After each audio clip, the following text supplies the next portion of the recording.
across the UK, on DAB+, on YouTube, on your mobile, and on your side. This is Talk.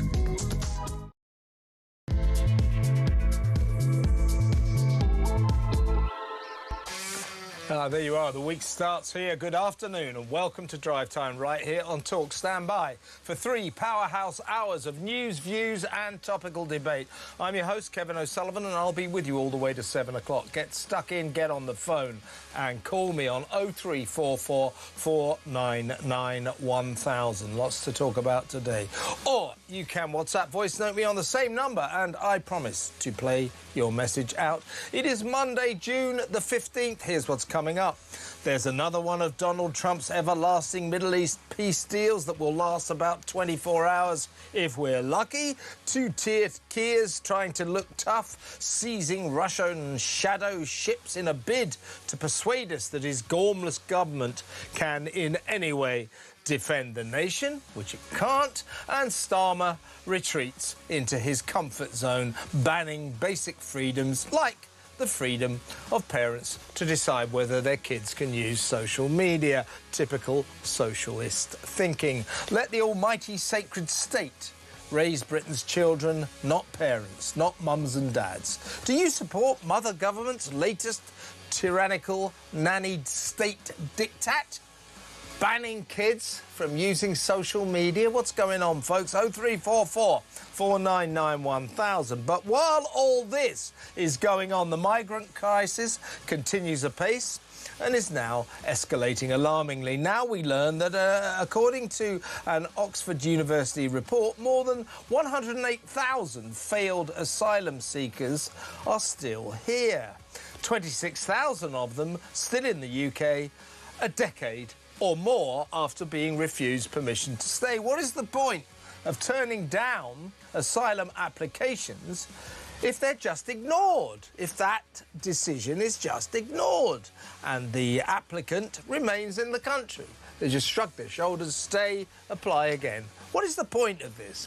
0344 499 1000. 108,000 people who've been denied asylum, dating back 15, 20 years, still here, just not deported, still here illegally, and we do nothing about it. Naturally, the Home Office says it does not recognise these figures emanating from academic research at the world's greatest university, but experts estimate there are at least 1 million of these ghost migrants, undocumented foreigners who simply say no to deportation and disappear. What should be done about them? What should be done about them?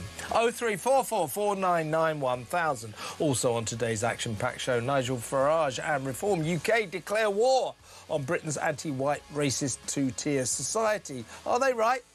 Have we as a nation overcompensated and gone from one form of racism against people of colour to another against white people? Is the liberal be kind establishment being unkind by discriminating against white people? 0344 499 1000. In other news, the secret government department policing our reactions to atrocities like the white racism death of Henry Novak and an alleged beheading by a migrant on the streets of a British city, and attempting to steer us into staying calm and not looking back in anger. This shadowy unit puts peace flowers at the scene of terrorist attacks, plants pacifist stories in the media, and even once hired a boy band to sing songs deploring fury and extremism.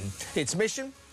This unit's mission is to stop you feeling pure cold rage. Isn't this just not so good old-fashioned totalitarian thought police mind control? Is it the UK or is it North Korea? 0344 499 1000. We'll decide what we feel, what we believe. We decide what our opinions are, not the government. OK? 0344 499 1000. And finally, Kinsey Schofield with all the latest on Meghan and all the news from Planet Royal. All that and so much more. So don't go anywhere. Stick with me right here, right now on Talk, the home of free speech and common sense. Let's spend Monday afternoon together. Let's go straight over to my first guest. She is Talk's excellent, brilliant international editor, Isabel Oakeshott. Hi, Isabel.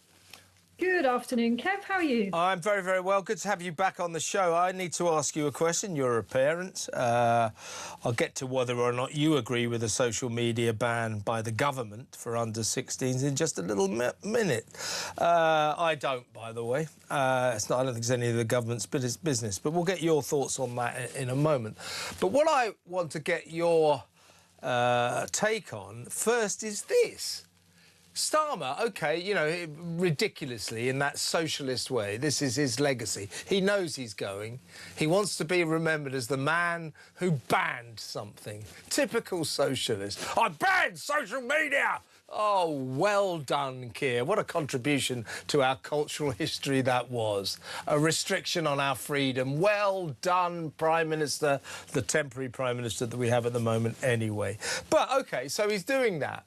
Here's where it gets really murky, I think, is he's only banning for under 16s social media platforms that carry the kind of content, the opinions and worldviews that he doesn't like, that he doesn't agree with. Now, when it comes to Blue Sky, which is full of sort of Labourite, socialist, snowflake softies all agreeing with each other about being kind and allowing migrants to come here by the million because that's the humane thing to do and all they're human beings and all that crap. Well, Blue Sky, he's not banning that social media outlet, that site for under 16s, because that's full of opinions that he agrees with. This is a disgraceful two-tier decision by two-tier Keir. It isn't a ban on social media for kids under the age of 16. It's a ban on social media sites for kids under the age of 16 that Keir Starmer doesn't like. The one he does like can stay. Outrageous. Oh, well, I somehow knew that we were going to get a two-tier into this, and you're absolutely right. I have to say I haven't really spent a lot of time exploring this Blue Sky thing. It's safe to say that no one in the Oakeshott Tice household spends any time on that particular platform. I'm not a regular there myself, you might be shocked to hear, Isabel. Well, do you know what? I hadn't even heard of it until, these last few days when this debate came up. So I share the concern about any kind of politically unequal ban. But you and I are going to differ, I think, on the generality of this. And I'm now just going to speak as a parent. Yeah, no, please do. My God, it's difficult. It really is. My children are at exactly the kind of target age for this ban. I've got two teenage girls under the age of 16. And I really would challenge any parent to say that, honestly, their children don't spend an uncomfortable amount of time on social media. I think pretty much all of us feel uneasy about the amount of time our children spend on smartphones and feel that we're in a losing battle. We feel that we've been sort of sent in, we're conscripts in a battle that we never chose to fight. We're up against these incredibly powerful social media companies that push addictive content at our children. And what are we armed with? A wooden spoon. We've got nothing to fight this with. And it's just really difficult. People who are not going through this with their teenagers at the moment can stand on the sidelines and say, well, you should be a better parent, just take their phones off them, be more responsible, tell them to get out and do more sport, or I don't know, that's difficult though, isn't write a book or whatever. But it's really damn hard. And frankly, at this point, I'm kind of relishing the thought of having the power of saying to my children, you know what? This is literally this is literally illegal what you're doing. So get off it. That is quite a powerful thing to be able to say. Yeah, I guess so. So you feel that it will help parents. You know, you and I will have. I mean, you're a parent, I'm not, so I should defer to you. And of course, I respect what you're saying.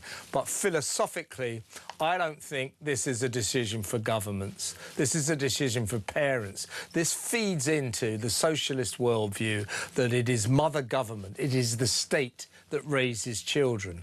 This was the same kind of thinking that banned teachers from telling parents if kids turned up in the classroom and said that they want to identify as a different gender. I don't see that parallel at all. You know, I find that second thing that you've mentioned absolutely abhorrent. But you say it's a decision for parents. Tell me what we're supposed to do. What are we supposed to do? Literally, you know, with older teenagers, literally take their phones off them? I mean, nice idea if you want your household to be an endless war zone of sulking and slamming of doors. You know, I'd like to think my kids are quite well brought up, but I don't think that this is anything other than a horrific war zone if you try to impose too many restrictions. I think it's a really interesting talking point, so I want to hear from parents in particular, all of you. Is it a decision for the government to ban children from social media under the age of 16, or should that be left to parents? You know, let me know what you think. 03444991000. I want to move on quickly if we can. This seizure of this Russian shadow fleet ship in the Channel, conveniently over the weekend when Starmer is taking flack, catching a lot of flack for not defending our country, for not having the resources or allowing the budget to defend our country properly, hence the resignations of the Defence Secretary and the Defence Minister on Friday, or was it Thursday, wasn't it? Suddenly we become action man, you know, oh, look, there's a Russian shadow vessel, oh, look at us, look at that, look, they've all got guns. It's British soldiers on a Russian ship where, look, we're powerful and we can defend ourselves. This was just a PR. This was just image projection, wasn't it, if you ask me, at a difficult time. Pure theatrics, and every bit as ridiculous as Keir Starmer trying to piggyback on the glorious imminent peace deal that's supposedly going to be signed in Switzerland over the conflict in the Middle East. Keir Starmer talking about this morning about how he's, you know, always campaigned for, you know, de-escalation, like anyone's paid any attention to him. I mean, what's happened to that boat of ours that was supposedly limping its way to the conflict zone? Did it ever arrive? What a total embarrassment. This is just pure theatrics to try to just put a little bit of a counter narrative against the shocking assault of truth from his former Defence Secretary and Defence Minister last week. Keir Starmer has been confronted with the reality of what he has failed to do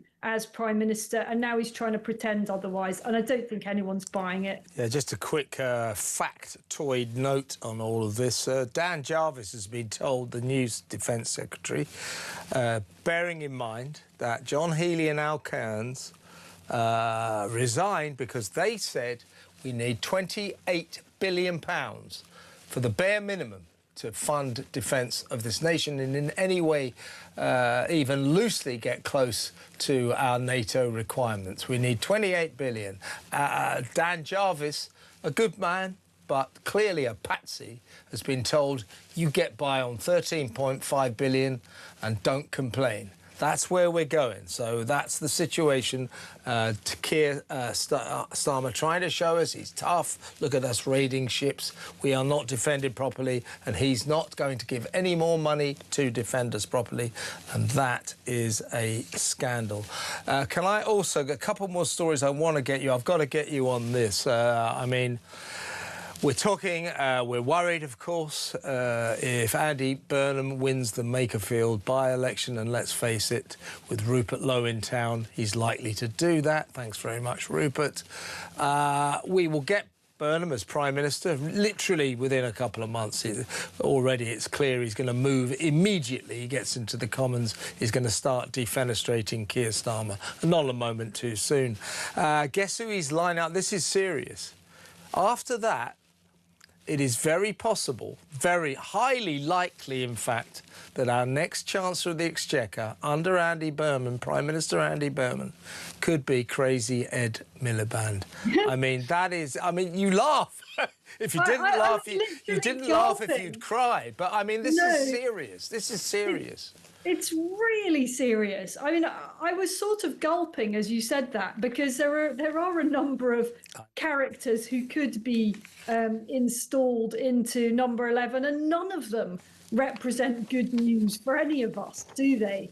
Ed Miliband as Chancellor, oh ye gods. You know, he's not a stupid man, but his policy agenda is completely stupid. He's not a stupid man, but he does a really good impression of a very stupid man. Indeed, indeed. That is absolutely right. I mean, that said, can he really be worse than Rachel Reeves? I mean... I think he can, Isabel. I know that's hard to get your head around, but he will be even worse than Rachel Reeves. The other scenario is Rachel's trying for all she's worth to stay there under Burnham, because she, of course, is a left-wing socialist chancellor, so he'll probably like that. But if he goes for Miliband, it'll be even more left-wing, even more insane.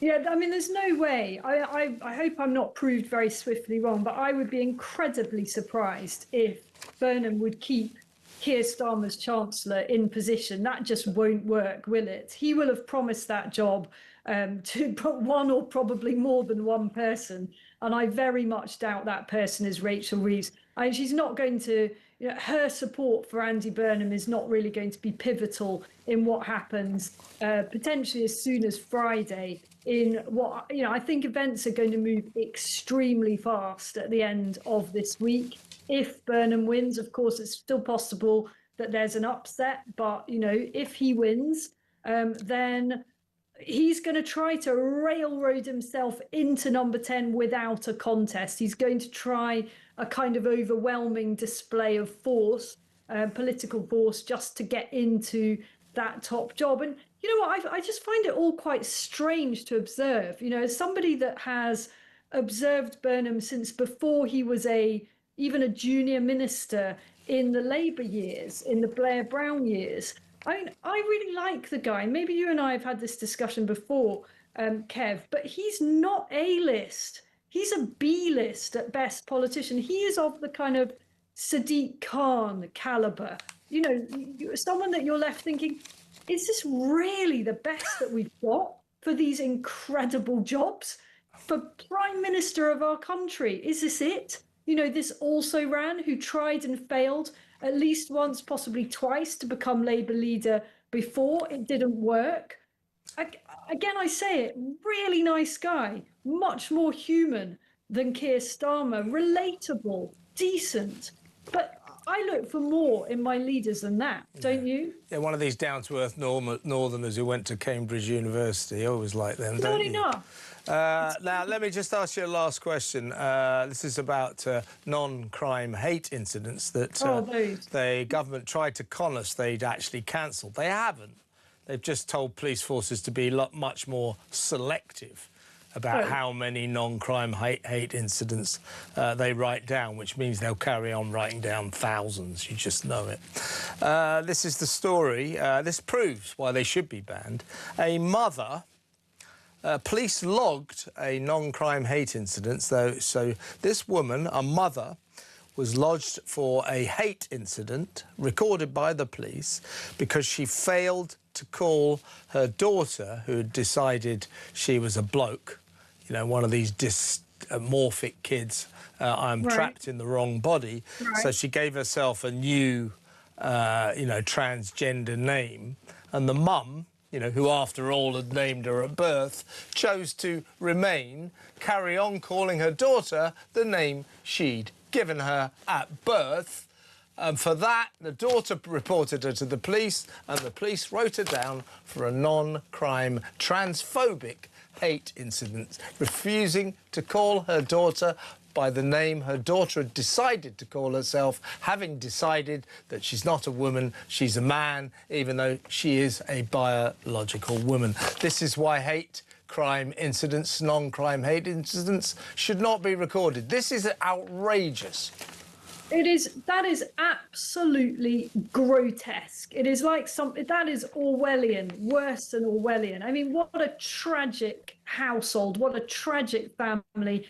How utterly screwed up is that? You know, what kind of, I don't know how old this person was. I assume they're pretty young. Imagine reporting your own mother to the police over something like that. And then imagine again that the police are so asinine as to not just tell this person, this so-called victim, go and get a grip. For goodness sake, it's your mother. You know, if they want to call you whatever it is, suck it up, because that's how it is when you're a child. Sorry. Child, you carry on being a child until your parents are dead.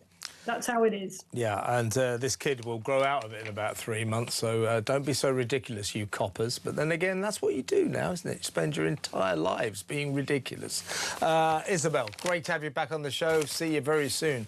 The brilliant Isabel Oakeshott there, Talks International editor. Next up, we're going to talk about extraordinary statistics coming out of Oxford University. Special research there, a report revealing, according to the authors of this academic report, that there are more than 108,000 failed asylum seekers who should have been sent back to their own country still milling around the country, adding to what is thought to be as many as 1 million, maybe more, undocumented foreigners who came here, applied for asylum, got turned down and then just disappeared. 108,000 officially, they say more than 1 million unofficially. What are we going to do about this, folks? 03444991000. Stay tuned, we'll talk about that next.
Across the UK, on DAB+, on YouTube, on your mobile, and on your side.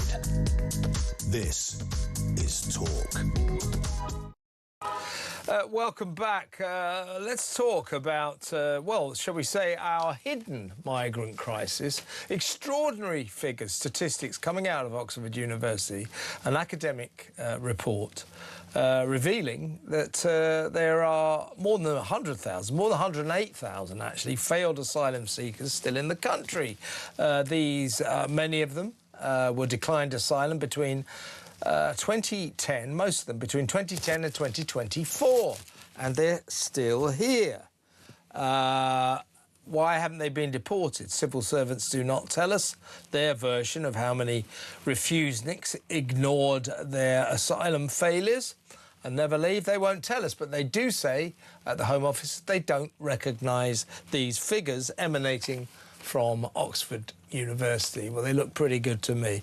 Let's talk to a former immigration minister for the Tories, Kevin Foster. Hi, Kevin. Hi, Kevin. Hi. Good to have you on the show. This is becoming a bit of a familiar pattern for me. If you have uncomfortable figures about the migrant crisis or the foreigners that are allowed to stay, there were some crime statistics last week that didn't look at all good. You know, the frequency of offences allegedly committed by asylum seekers and migrants, which was quite extraordinary. And now this, 108,000 or more asylum seekers who just ignored their refusal to stay and just stayed. The Home Office have got this habit now of saying, oh, we don't recognise those figures. They don't go on to give you alternative figures. They just say, we don't recognise those uncomfortable-looking figures for us. You know, I'm not going to just dismiss an academic report by people at Oxford University. I mean, they're not exactly fly-by-night sensationalists at the world's greatest university, are they? So I would put some store by this. It rings true to me, but what are your thoughts about this? Yeah, Kevin, it rings true to me as well. And it's not just Oxford University, it's actually their Migration Observatory, which is made up of some of the foremost academic experts on migration patterns and trends in the UK. And what might be an appropriate response, and I'll be honest with you, Kevin, I've used it myself in the House of Commons chamber when you have a statistic thrown at you that you say, oh, well, I don't recognise it, isn't really the way you should respond to what is a considered piece of research. And yes, there might be some people who've left the country without telling the Home Office they've done that, but I doubt that's more than a very small number of individuals, given the cohort we're talking about here. Yeah. But what's really interesting is when you start digging into some of these statistics, and it's a thorough job that the Daily Express and the Migration Observatory have done. And it says, for example, some nationalities, when they're refused asylum, have a very high rate of return. Brazilians, for example, Albanians. Well, that's because we've got routes of return for them. You know, we can relatively easily return people to Albania under a deal, to be fair to him, done by Robert Jenrick back in 2023. Yet it's when you get into some of the other names on that list, you realise the problem.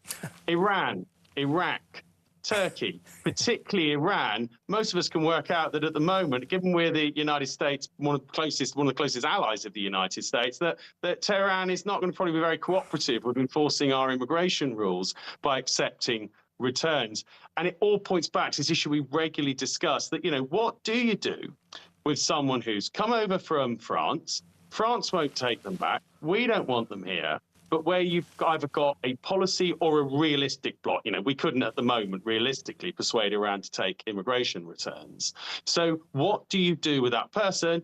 Well, if you haven't got an answer to that, you end up stuck with them. And that's where third countries come in. In our case, Rwanda, in the last week or two, we've seen the US, particularly Marco Rubio, talking about not just places like Rwanda, but things like the Central African Republic. You know, many other countries are starting to look to answer that question in the way Australia did a generation ago. Yeah, so you got according to the researchers that came out of Oxford University, the Migrant Centre there, 108,022 people refused asylum after claiming asylum between 2010 and 2024 have not been removed. So that's a very, very precise figure for the Home Office to be denying. 108,022 people between 2010 and 2024, and it rings true. We know this happens, and that's really what should be stopped. Getting refused asylum, getting declined, getting your application for asylum declined in this country is merely a blip in the process to you ultimately being allowed to stay. So all they ever do, they do one of two things when they're declined. And they just disappear, never to be heard of again, or they appeal, go back to be considered for asylum, sometimes failed again, go back as many times as they like until they are allowed to stay. This is ridiculous. 108,000 people who've been declined the right to remain in this country have just stayed. And some people estimate, and I wouldn't deny this, that over the years, so many people, foreigners who've come here illegally, have just disappeared into our system, have just, you know, walked out the back door, never to be seen again of their asylum hotel or whatever, that there may be as many as more than 1 million sort of ghosts, if you like, living here, undocumented. Something's got to be done about this, Kevin. Yeah, absolutely, Kevin. It talks to why there's been major discussion about how we reform our immigration system, because if someone gets turned down for asylum, as you touch on, they appeal. There then might be there's currently a large backlog in the courts, and that's leaving aside some of the rather ridiculous judgments we've seen come out of our courts, like, for example, the infamous chicken nuggets case, or a family from Gaza that suddenly was deemed to qualify for a Ukrainian visa scheme, which was absolutely ridiculous. But then, once you've got through all that, when the Home Office then tries to remove you, you start getting all the games being played with the European Convention of Human Rights. So, for example, if someone's been here a while, they'll start arguing, oh, I've got a family, or it'd be dreadful for me to be sent back because I might be, in one case, forced to have a shave, you know, some really quite odd ones. But it's all about wasting time, frustrating being got on a plane, in some cases to some countries, even where there is an agreement to be able to return people. We may not be able to use commercial airlines to do that, so you're having to book a flight to get people out there. So again, time-wasting tactics to avoid that particular charter. It's why really, and I've talked about it a little bit before on Talk, there's a sort of Gordian knot of problems with getting people out of the country who have arrived illegally, game the system. Numerous bits of international and domestic law are gained to waste time to try and avoid being removed, and then be able to stay and solve some of the issues of where you can send people overseas. Now, that's why something more radical than just, you know, some of the tinkering around the edges that we've heard about, perhaps particularly over the last couple of years. And I'll be honest, Kevin, we should have gone further before July 24 as well in tackling some of these matters, because if we don't, then the fundamental business model that the people smuggling gangs are using to sell to people, to get them to pay to get in a boat, exists, i.e.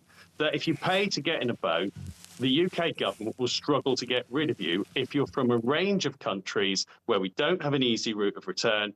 You can suddenly remember that you were a great political activist. We even had one ridiculous case where someone actually said they wanted to support a terror group in a particular country because they knew that would then potentially make them liable for the death penalty, so they couldn't be returned. Even though there was no evidence whatsoever they'd ever actually supported that. You know, people who suddenly become very devout Christians as they come over the channel. I'm a Christian myself, but then when you ask them, you know, who are Mary and Joseph, they don't seem to know that quite so well. You know, we're not talking great philosophical... But they do get a cross tattooed on their arm or their head so that they look very Christian. Kevin, it's insanity, and we're going to do something about this, as Chris Philps said, the shadow Home Secretary. He said that this makes a mockery of immigration law when even failed asylum seekers, most of whom are illegal immigrants, get to stay. They all need to be kicked out immediately. I think he's right.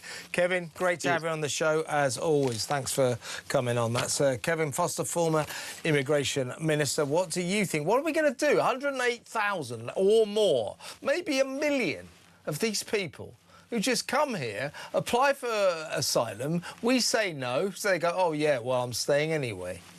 And we don't do anything about it. It's absurd. 03444991000. Let's go to break. When we come back, we'll talk about anti-white racism, which Reform UK, Nigel Farage say, has become a serious problem. The pendulum of racism has swung so far in the other direction that we've gone from one form of racism against people of colour to a new form of racism against white people. Anti-white racism. Those coppers who immediately believed the person of colour as opposed to the dying teenager choking on his own blood in the ground, on the pavement, were they victims of this rampant advance of anti-white racism in the public sector? I think they were. What do you think? 03444991000.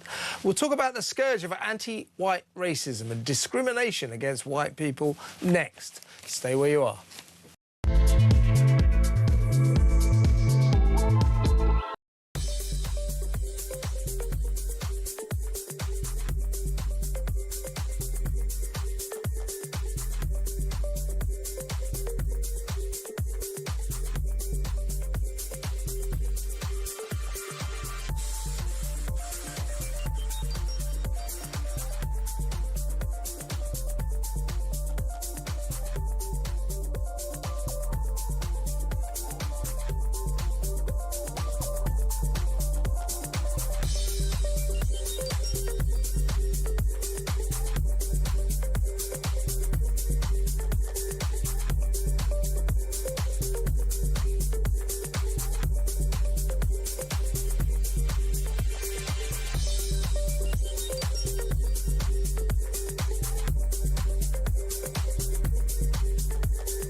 Across the UK, on DAB+, on YouTube, on your mobile, and on your side.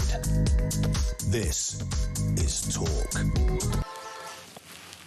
Welcome back. Let's go straight over to my next guest. We need to talk about anti-white racism because Reform UK and Nigel Farage have basically launched an attack on what they call anti-white racism.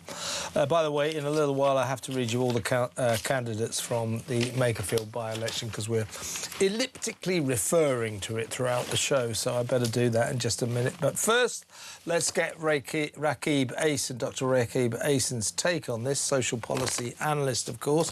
Welcome, Rakib. Hi, Kevin. How are you? I'm all right. Well, you and I were joking about this, weren't we, last week, you know, with me saying to you, it's all right for you. You're of the privileged classes. I'm the downtrodden white person. You know, white middle-aged men, we are the lowest of the low now. Jokes aside, I do think that Nigel Farage and Reform UK have hit on something here. The pendulum of racism has swung away from one kind of racism against people of colour, to racism against white people. I do believe that Starmer's got a point, or rather Farage has got a point, insofar as I think white people probably struggle to get those jobs, probably are discriminated against by the liberal establishment, which is trying to compensate for past racism, but I think probably going too far. Do you think Farage has got a point? Oh, no, I think he definitely has a point, Kevin. I think one thing you could call it an overcorrection. There was no doubt that back in the day, I'm sure you remember that there was a great deal of racism in British society, especially from the likes of the National Front, which is very active in certain parts of the country.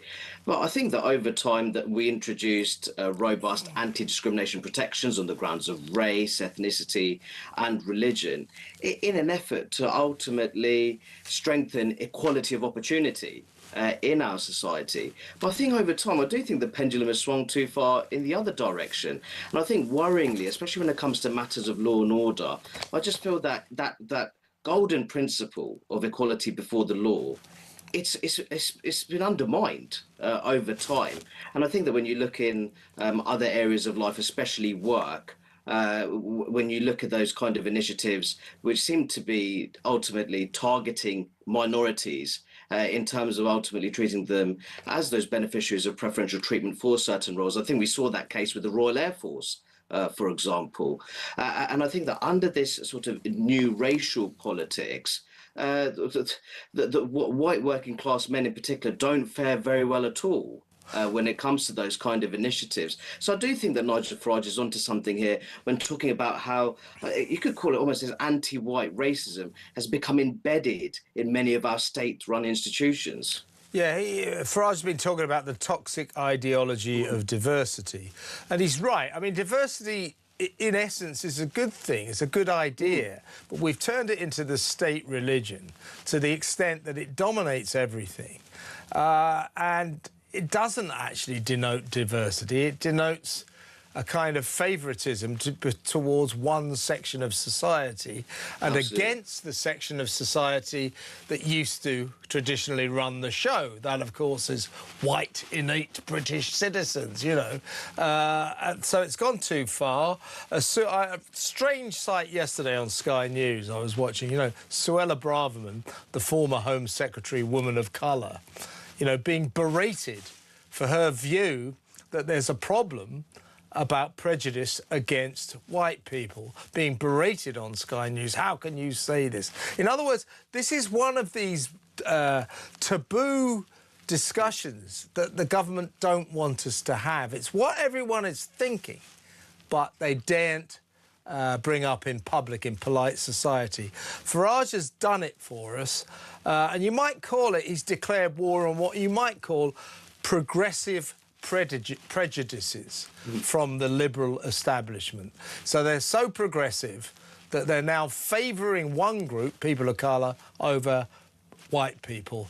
Why can't they just get the balance right, Rakib? Be fair and equal to everyone. It's not rocket science. No, it's certainly not rocket science. Some people call it progressive prejudice. Some people call it positive discrimination, which is the ultimate oxymoron. But for me, there's absolutely nothing progressive at all, Kevin, about initiatives, about projects, which, if you look at how they work, how they function, they ultimately discriminate against white working class people. And I think we're obviously talking about race, but I think class comes into it as well. And I think what we've seen over time in Britain, we've seen the rise of the classist multicultural state. And I think that is a very serious problem from a social cohesion perspective. I think that increasingly equality of opportunity has given way to the equalisation of outcomes. And I think that is a very serious problem. And I think that Nigel Farage in particular, I think he's onto something. I think also because I think he may see Restore Britain as somewhat of an electoral threat. I think you can see that his language is becoming that bit punchier now when it comes to matters of identity. I was just going to ask you that. So moving on from that, certainly Restore Britain and Rupert Lowe are clearly forcing a move rightwards by Reform UK and Nigel Farage. So one of his announcements over the weekend, and what I want to get your thoughts about this, he says this is all part of anti-white racism, but he said that if elected to power, Reform UK, a Reform UK government would ban foreign nationals from living in social housing, in council houses, because he says that anti-white racism is embedded in the state, and white people aren't getting a fair crack of the whip when it comes to getting social housing, that people of colour are prioritised.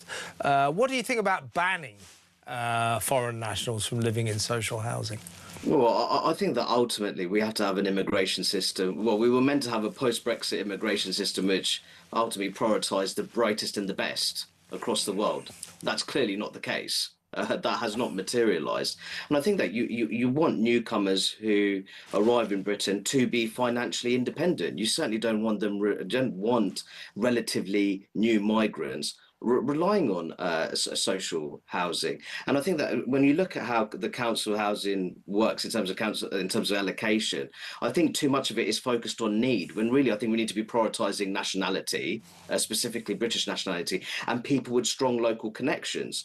So I think, for example, when it comes to social housing allocation, I'd like to see people being prioritised who are they're economically active, or they might have caring responsibilities for an elderly relative who lives quite close to the social housing where they may be allocated. So I think that we need to have that sense of promoting that multi-generational British social cohesion. And I think that ultimately, when it comes to foreign nationals being in social housing, I think that ultimately we need to prioritise British nationals. And I think within that, for a particular area, we need to prioritise those with those strong community connections in a specific local authority. Yeah, prioritise British nationals. Absolutely right, Rakib. Rakib, brilliant as always. Thanks for coming on.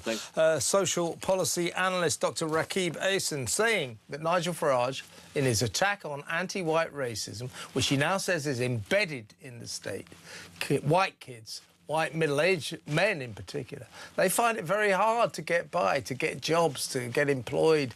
They find themselves assailed by what they see as discrimination against white people by the Liberal authorities more and more. Rakib Ahsan there saying that Nigel Farage is right on the money there, that he's got it right. He's identified a real problem in this country. What do you think? 03444 991,000. Amongst the many other things that this country's being torn apart by, is Britain being torn apart by anti-white racism. We certainly saw it, no doubt about it in my mind, I'm sure you would agree, when that poor kid, Henry Novak, was allowed to die choking on his own blood on the pavement because the coppers automatically believed the man of colour over the white guy. Anti-white racism in the police accounted for the death of Henry Novak. We saw it then. But do we see it in all sorts of other areas of life? Employment, workplace, what it's like to be a white guy in modern Britain, or a white person. 03444 991,000. When we come back, there's yet another attack on Winston Churchill. When are they going to leave him alone? He's our greatest ever war leader who saved this country from the darkness after World War II.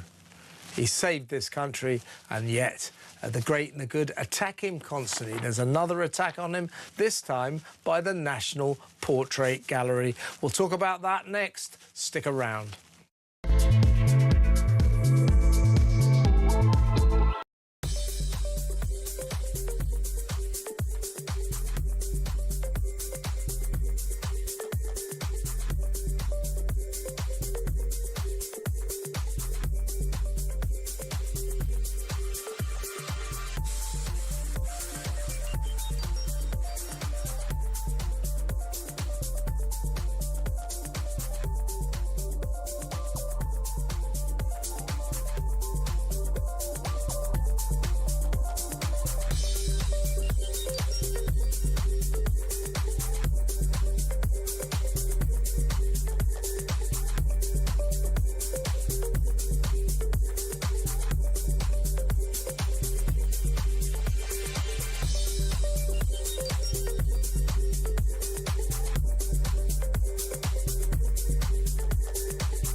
Across the UK, on DAB+, on YouTube, on your mobile, and on your side.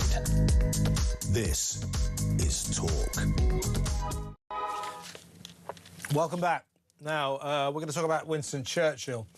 There's been another attack on him. Remember last week the big narrative was all about the Bank of England replacing our greatest ever war leader, the man who saved this nation in its darkest hour, the Second World War, replacing him on our banknotes with bumblebees and little furry creatures.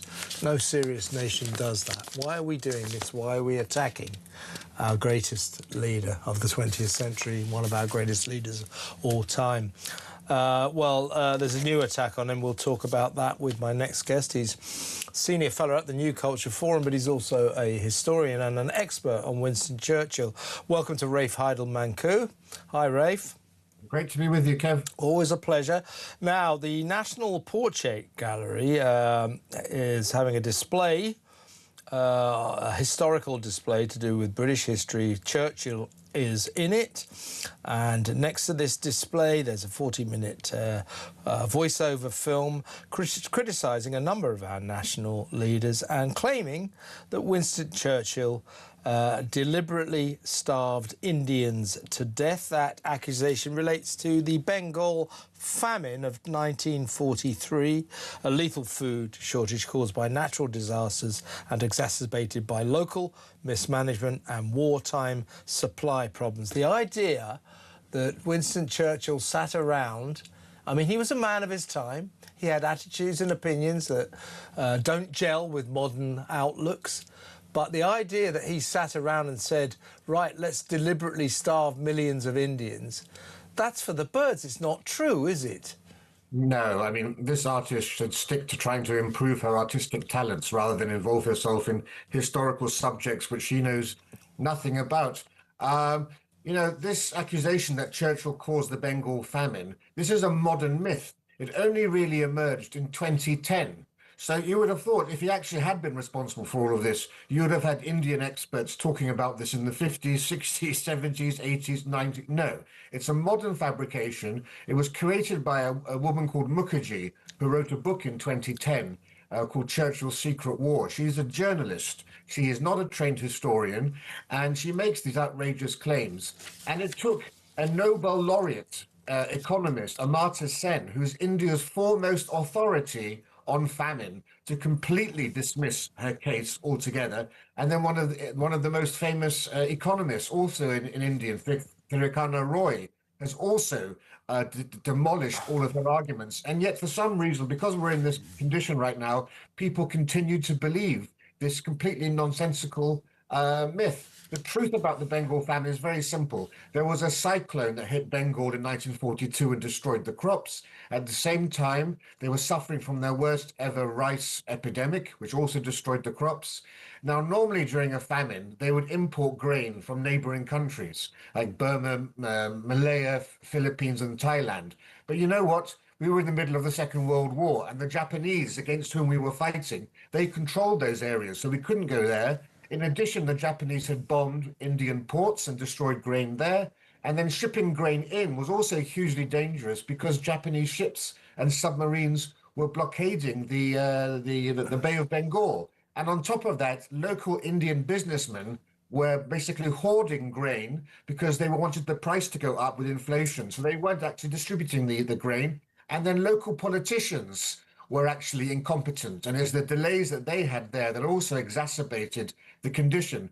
None of that was responsible for Churchill. What did Churchill do? Well, of course, remember, he's in the middle of fighting the Second World War, thousands of miles away, planning for D-Day. And despite all of the other commitments he had, he tried his best to get 1 million tons of grain. He managed to get to Bengal. He asked the Australians to deliver wheat, and he asked Franklin Roosevelt to help. And Roosevelt refused because they needed the ships for D-Day. So this is complete nonsense. Yeah, so far from deliberately causing the Bengal food famine, he did his best to help those benighted people in their hour of need. Why doesn't the National Portrait Gallery have some kind of accuracy check? I mean, if we put forward a video, you and me, Rafe, saying, well, people of colour are responsible for 90% of the serious crimes in this country, let me tell you, they would fact-check our video out of the National Portrait Gallery. But because this woman, Helen Kamak, is attacking Winston Churchill, they don't seem too bothered about the inaccuracy involved in her outrageous slander of our greatest ever war hero. Well, it's no surprise, isn't it? You know, museums and galleries were amongst the first institutions to be taken over by the far left. They have completely adopted progressive woke ideology, so they believe all of this nonsense. They don't think they need to check it. but how boring we are, how boring these talentless artists are, because they think that they are being radical mavericks by being, as they see it, countercultural. I'm sorry, this is the mainstream culture now. They are basically not doing anything radical at all. If they were being really radical, yes, they would do artworks like you're saying, artwork showing how many crimes are committed, that Afghans commit sexual assault 22 times more high than the rest of the British population. That would be the sort of stuff you would say, that the quadrupling of rape in Britain has been due to the immigrants that have come over here since 2015. Now, that would be a very provocative art display. We wouldn't get that into the National Portrait Gallery, Rafe, I'll tell you. She says in her film of Winston Churchill, he starved people en masse. A little like the willful starvation. Sorry, that was a reference. She doesn't like Cromwell either. She says that Cromwell starved people en masse, a little like the willful starvation of the Indian population by Winston Churchill. She adds, starvation is a very old weapon. Oh, the heroes of our cultural landscapes. Oh, the heroes. Well, he is a hero, but her type doesn't seem to want to concede that Winston Churchill saved this nation, that he's an extraordinary figure in our history, the greatest figure of the 20th century, one of our greatest figures ever. The demonisation of him is all about the destruction of traditional British culture, isn't it? Yes, and let's just remember, this was the one moment in world history where for 1 year the future of the world rested upon one man's shoulders, because for that 1 year, from the fall of France in 1940 to Hitler's invasion of the Soviet Union in 1941, Britain stood alone in the European mainland fighting against Hitler. And if Britain had been defeated or had sued for peace, Hitler would have controlled Europe, Africa, the Middle East oil fields, and Asia with the Japanese and Australasia. And then, of course, we'd be living in a very different world today. So we have to thank that man for keeping the flame of freedom alive for a year until America and Russia entered the war. Yeah, there's a couple of other things. The National Portrait Gallery recently put a trigger warning on portraits of Lawrence of Arabia. Because he was wearing Arab clothing. That's cultural misappropriation, isn't it? What is going on? Can't these people who work in these galleries, publicly funded galleries by taxpayers, can't they grow up, Rafe?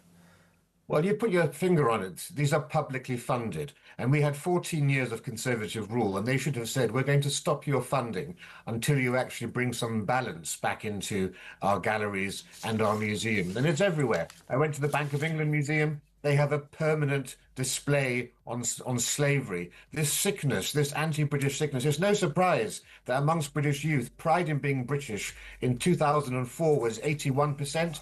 Today, it's 40%. And it's because of this constant war against our history and our culture and our pride. Got to stop. It's got to stop, Rafe. But I'm going to keep getting you on the show until it does. Great to have you on, as always. Rafe Heidelmann-Koo, Senior Fellow at the New Culture Forum. What do you think? Let me know. Another attack on Winston Churchill. How about we leave him alone to assume his rightful place in our glorious history? 03444991000. Carl Turner next. Stay tuned.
across the UK.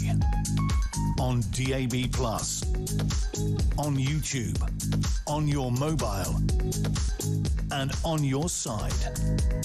This is Talk.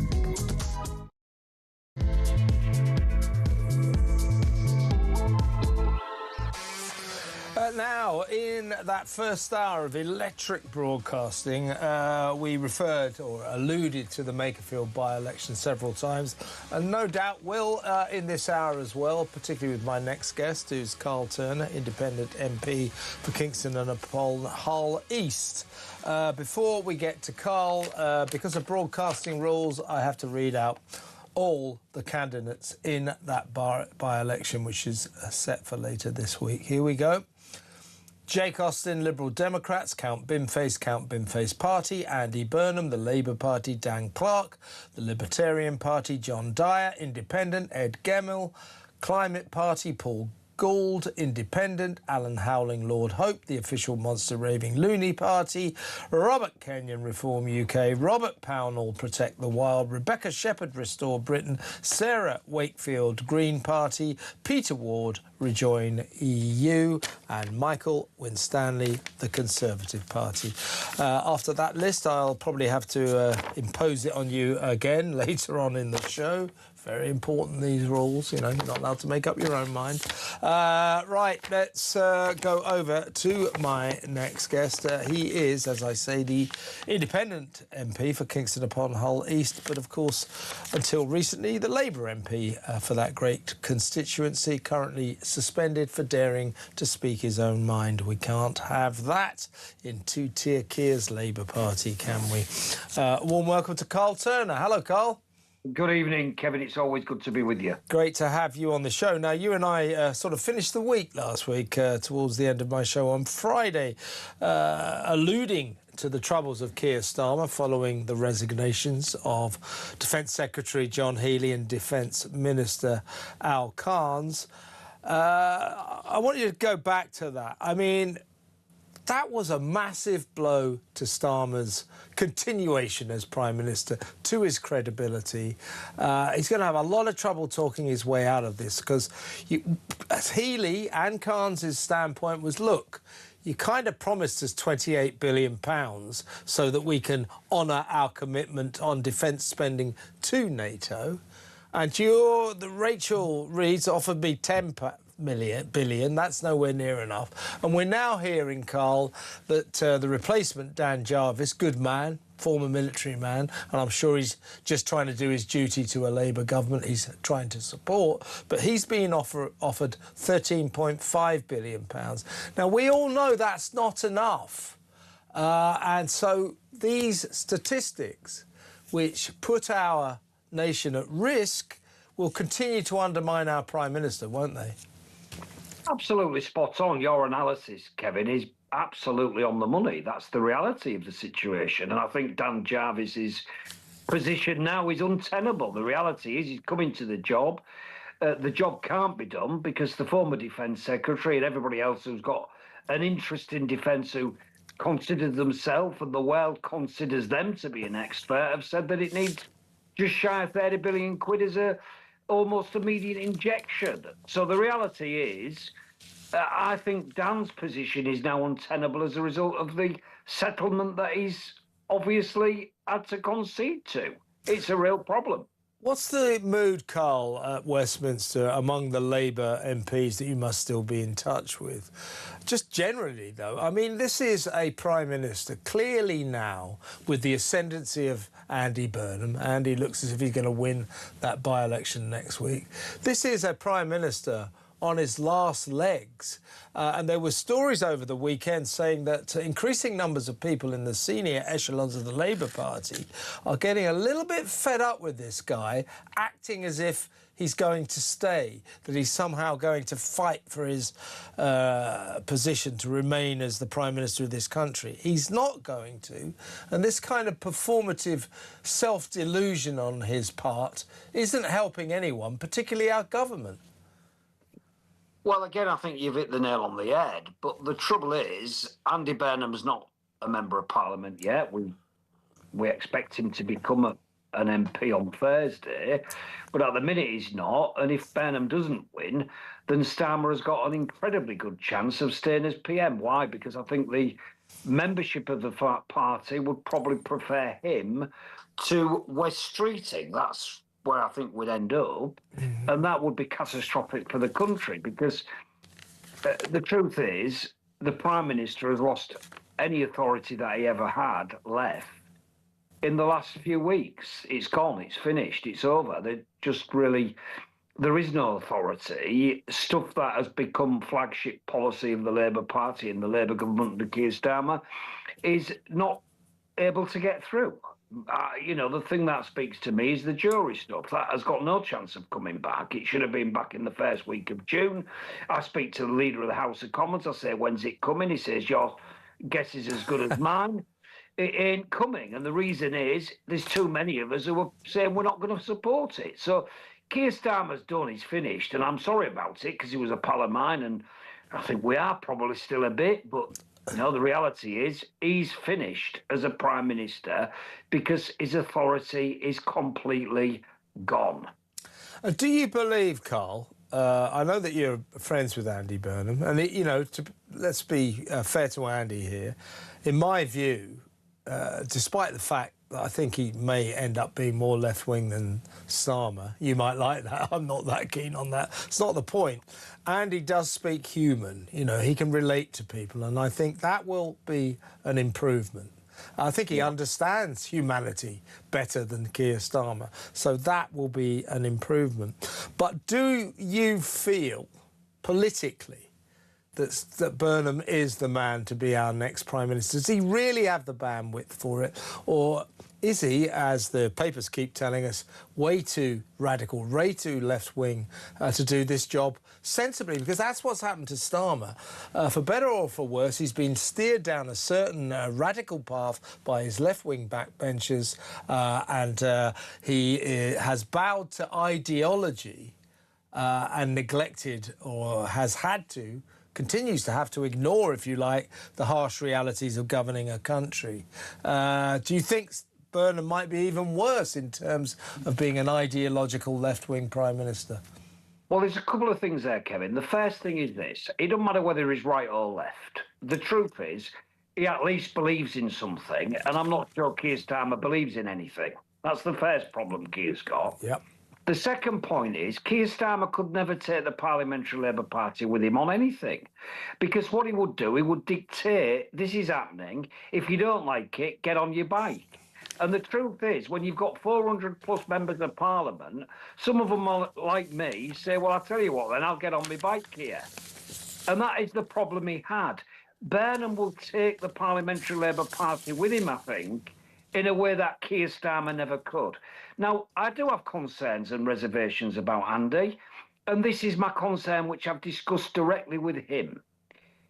Part of the reason why Andy Burnham is very popular in the country, and he is more popular than any political front-runner, big leader, big figure, that is partly because he's not been in the cabinet for the last 2 years, stymied by the daft decisions that we've ended up making as a result of not having any leadership in the party.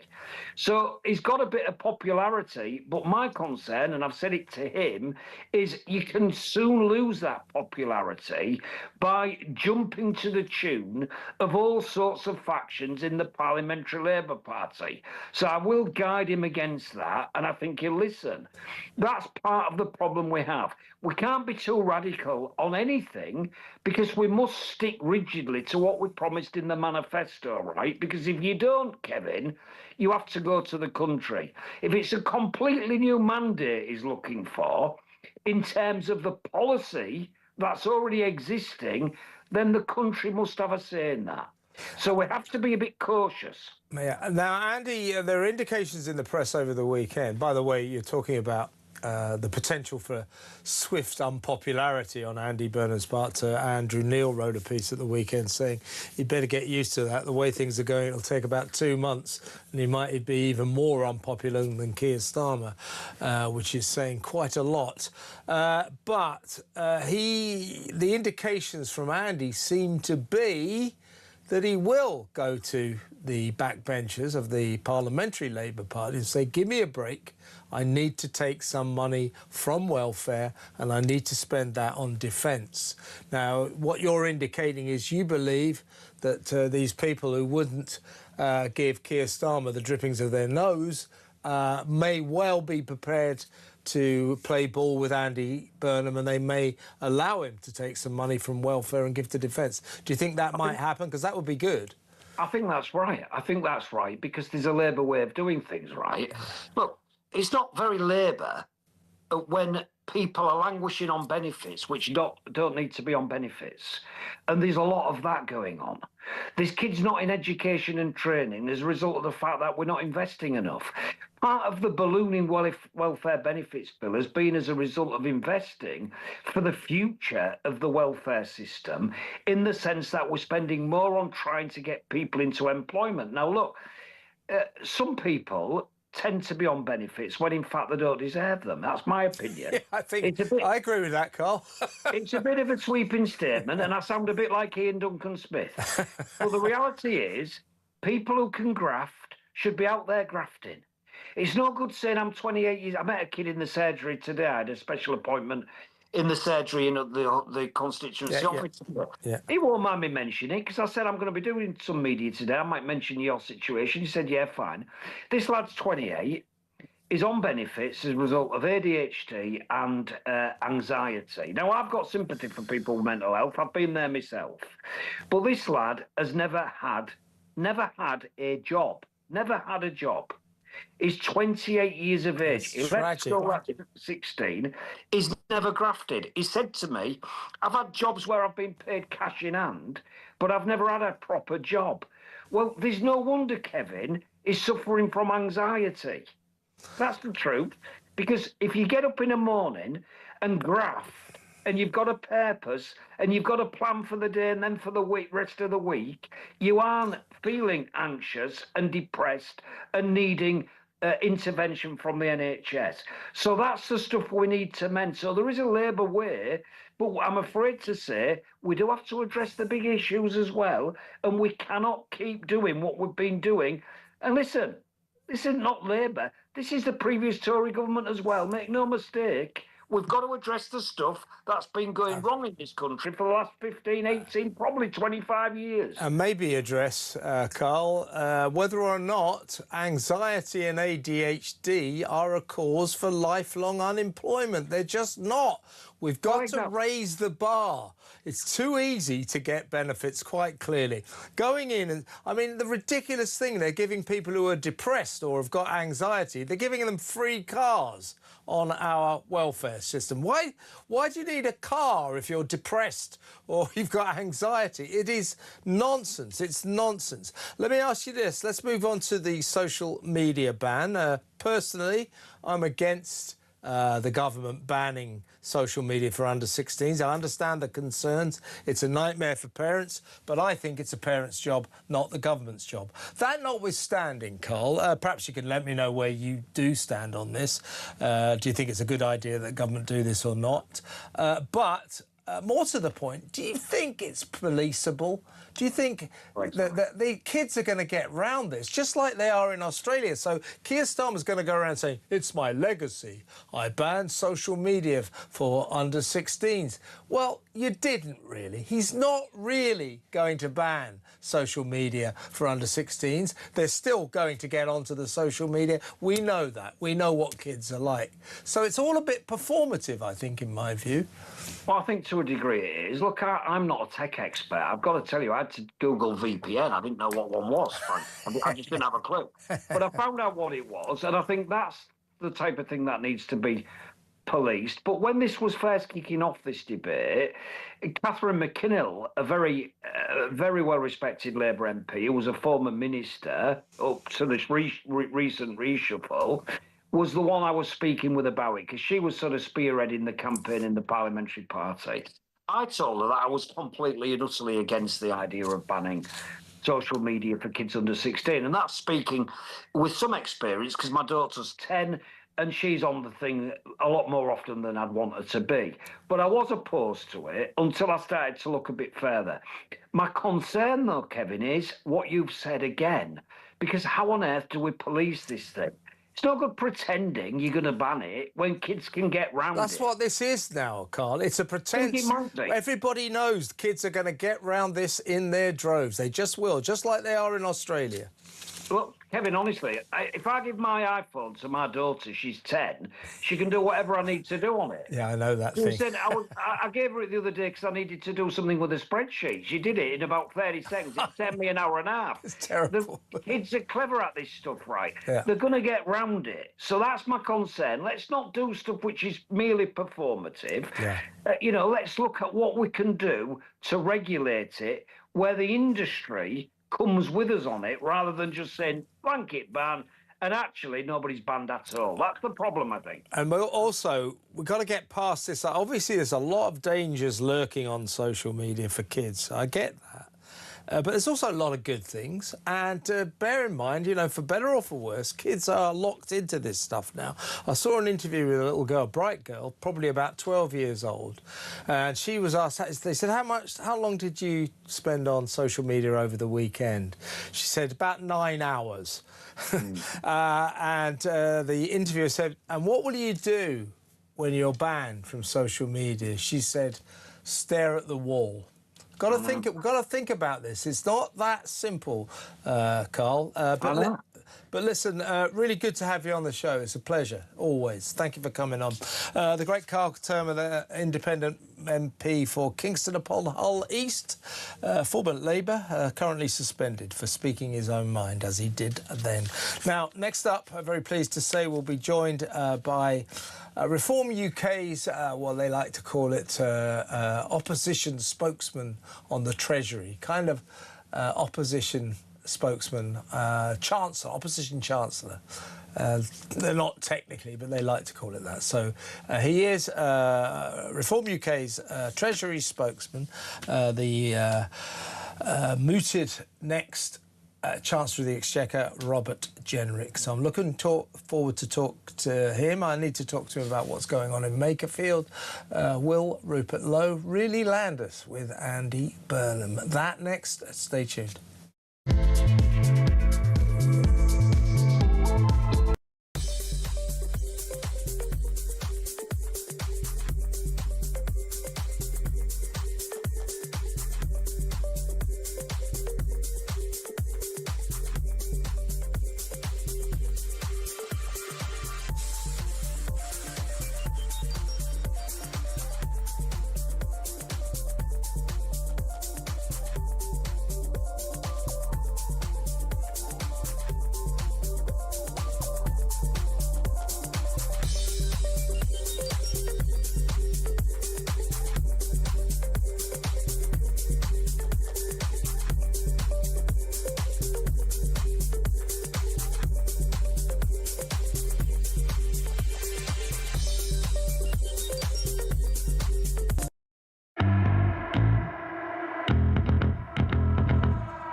Across the UK, on DAB+, on YouTube, on your mobile, and on your side. This is Talk. We're hoping to hook up with Robert Jenrick very soon. We're just dealing with the required technology to get him on the line. So Robert Jenrick in just a little while. Lots to talk about with him, obviously. But first, let's take a quick call, shall we? Let's talk to Tim in Herefordshire. Hello, Tim. What do you think about this social media ban for under 16s? Apart from our Prime Minister trying to look tough and decisive, what's it all about? I think it's brilliant. It's overdue. Social media, all of these devices and things are too much. I've got a 12 and a 10-year-old, and we're fortunate. We've got a lot of outdoor space where we are, but they still use devices, and in the winter months, etc., there's devices, and I think they're. Don't you think it's a bit nanny statish, Tim? The government telling you, the government ordering you how to raise your children, ordering you whether or not they can use social media. You don't have a choice. The government is banning your kids from social media by law. Do you want that kind of government? I think it's too intrusive, too nanny statish. Would you say that about the drink driving ban or the drug ban? Arguably. Realistically, I don't like big government. You're right. We need laws on kids drinking and driving and all that, but we don't need a social media law, I would suggest. But how are you going to stop? Well, parents, mums and dads, you got kids, just ban them. Say, give us your phones. You're not using it. We do. We're fortunate the younger one doesn't have a phone or anything. Yeah. The older one has it from time to time, but there's also tablets, the televisions they can get access to. They can go on there. So it's everywhere in that. And well, I'll just say you this, Tim. I would just say this. When I was a kid, right, if my parents turned round to me and said, right, you're banned from something, I mean, this is rather before the days of mobile phones and social media, you understand, that would be a ticket for me to try and abuse and disobey their ban as much as possible. And if they then turned round and said, well, Kevin, it's against the law, there's a new law by the government, I would say you can stick that law where the sun don't shine. I don't think this is particularly understanding the mentality of teenagers, young people. Do you? I honestly, I don't. I just truly do not believe that. So you're. Go on. Sorry, Tim. Go on. I was going to say the horse has bolted. The idea of saying to parents of a 14-year-old today, you are no longer allowed this unit, this component that gives you access to so many things. Mm-hmm. It's going to be restricted. I think that the idea of forcing parents to try and do that, we are now in a world like in the 80s and 90s when I grew up, parents had more time. Nowadays, parents have no time. I'm a heating technician. I go into people's houses all the time. Children are constantly on devices. I see it all the time. I get that, Tim. I just don't see how parents turn around and say, well, you've ignored us. We tried to keep you off social media, but now there's a law. The government has brought a law in, so you better not do it because it's against the law. I don't think most kids will give a rat's backside about that, and they'll all get round this. They'll all get round it. This is just performative. Tim, I think I'm probably in the minority here, and you're voicing a popular viewpoint, but I don't agree with it, but you're very welcome to it, and you put it very well. Thank you very much for ringing. Tim in Hertfordshire there. We're ready now to go straight over to Reform UK's Treasury spokesman, the wannabe Chancellor, if you like, Robert Jenrick MP. Welcome, Robert. Hi, good to be on the show. Great to have you on. Well, look, do you mind if we discuss Makerfield? Because a lot of us are watching the scenario there with an increasing sense of despair. It is quite clear, or it is looking as if Andy Burnham will win purely because one man doesn't want Reform to win, and that is Restore Britain's Rupert Lowe. Rupert Lowe won't withdraw his candidate, and that percentage, the 8% of the vote that perhaps Rebecca Shepherd may garner, will stop Reform winning. That's very frustrating to millions of people in this country. It must be particularly galling to you. What are we going to do about this, Robert? Well, look, let's see what happens on Thursday. But I've been up in Makerfield many times, and I can tell you this: it is obviously a two-horse race, no question, and everyone knows that. You're either going to wake up on Friday morning with Andy Burnham as your Member of Parliament, or you're going to have Rob Kenyon. No one else is in the running whatsoever. So my message to the good people of Makerfield is choose a local man who's going to represent you properly in Rob Kenyon, not a careerist like Andy Burnham. And if you want Labour out, if you want real change, an end to mass migration, if you want to put British people first, as Reform have set out today in our new tax policy, the only possible course of action is to vote Reform. Anything else, a total waste of time that's going to have precisely the opposite effect. And we're going to pass up this opportunity to get somebody who actually wants real change to represent that community. Fair point. I don't think enough is made also, Robert, of the fact that Makerfield, people go, oh, this is reforms for the taking and all that, but they're forgetting that Makerfield is a dyed-in-the-wool Labour constituency, and there are millions of people across the north in particular, but around the country, you know, who would vote Labour if the candidate was a spaniel, you know, with a red rosette, if you know what I mean. So, well, there are fewer of those. There are fewer of those people than there used to be.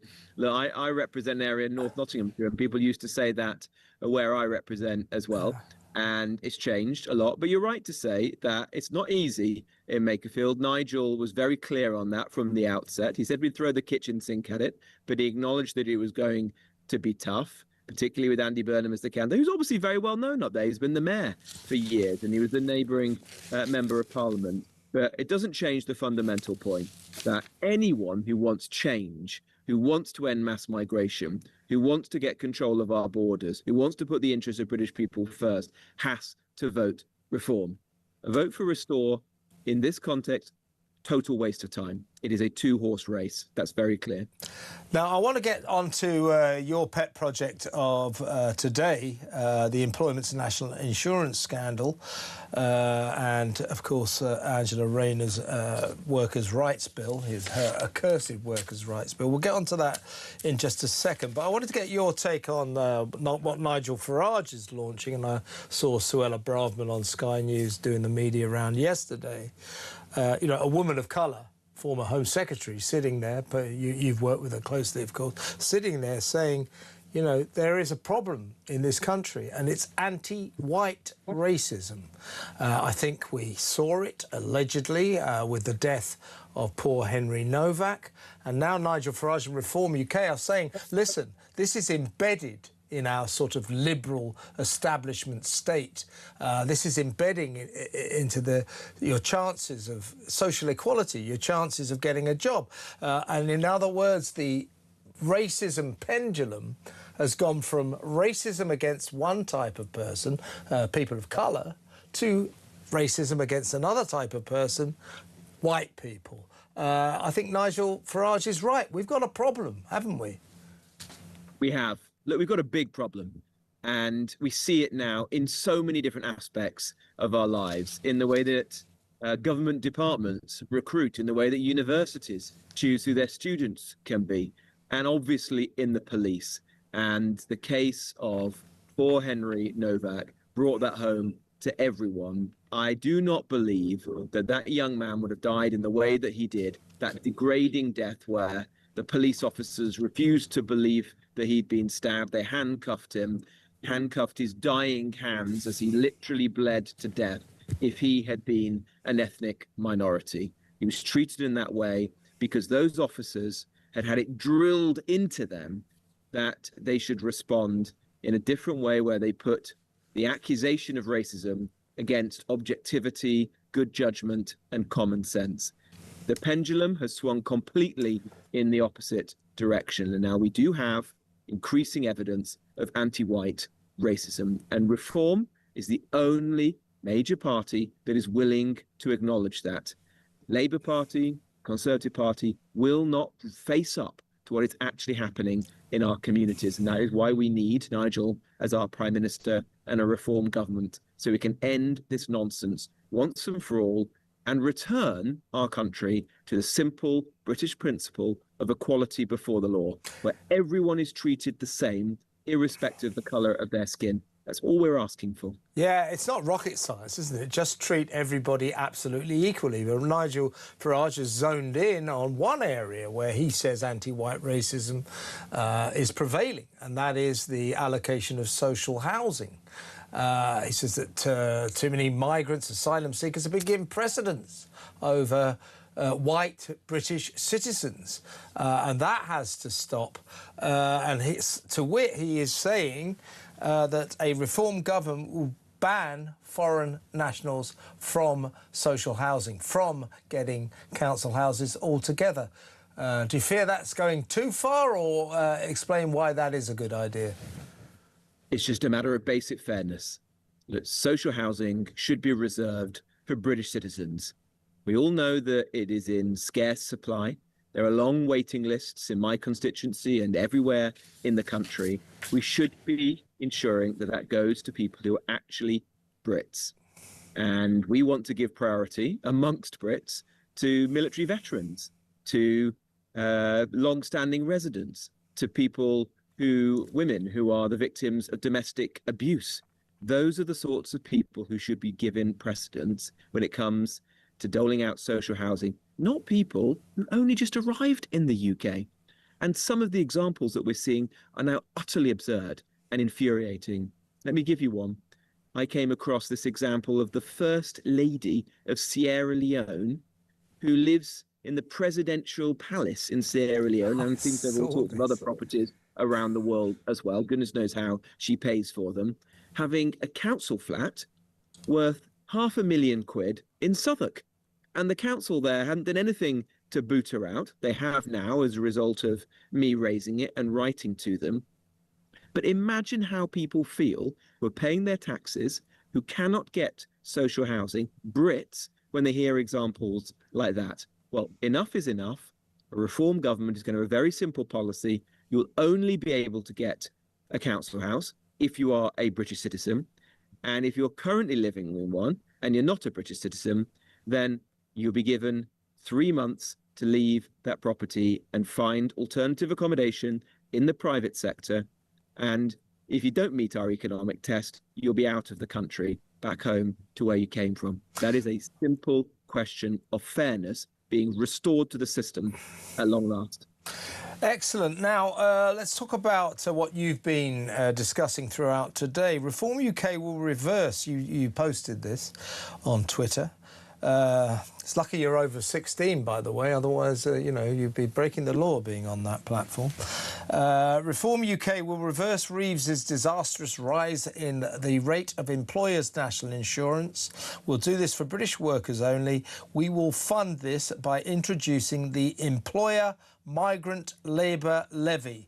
Explain what that is, Robert. Well, look, we're going to put British workers first and migrants second. That is the basic principle that if I am Chancellor of the Exchequer, I'm going to apply to the tax system.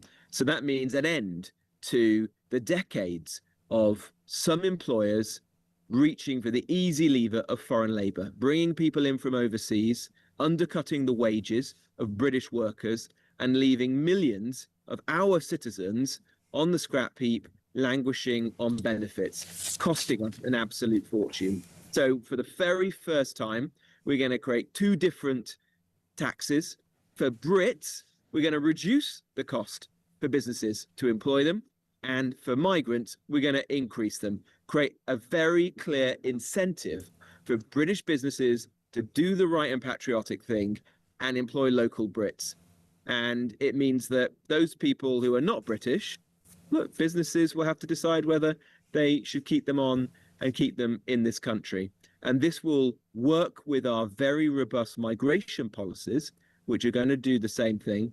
They're going to be saying that we're going to renew the work visas of low-wage, low-skilled migrants. And if they don't meet our stringent economic test, they're not going to be renewed and they'll be asked to leave. Indefinite leave to remain will be abolished and millions of people as a result will leave the country. But it means that there'll be a big tax cut for those businesses that are employing Brits, a tax cut for the British workers, and there'll be fewer Brits on welfare. It's a win-win for everyone. Excellent stuff. Good to talk to you, Robert. Always a pleasure. Robert Jenrick, MP, the Reform UK spokesman, Treasury spokesman, if you like, the next Chancellor of the Exchequer, if Nigel Farage has his way. Let me know what he's talking about, what you think about what he's talking about. 0344 499 1000. Let's go to a break, shall we? And next up, we're going to talk about this. I bet you've never heard of the Research, Information and Communications Unit. It's a shadowy government department that is aimed at thought control, controlling your thoughts, policing your thoughts. We will talk about that next. Stay tuned.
Across the UK, on DAB+, on YouTube, on your mobile, and on your side.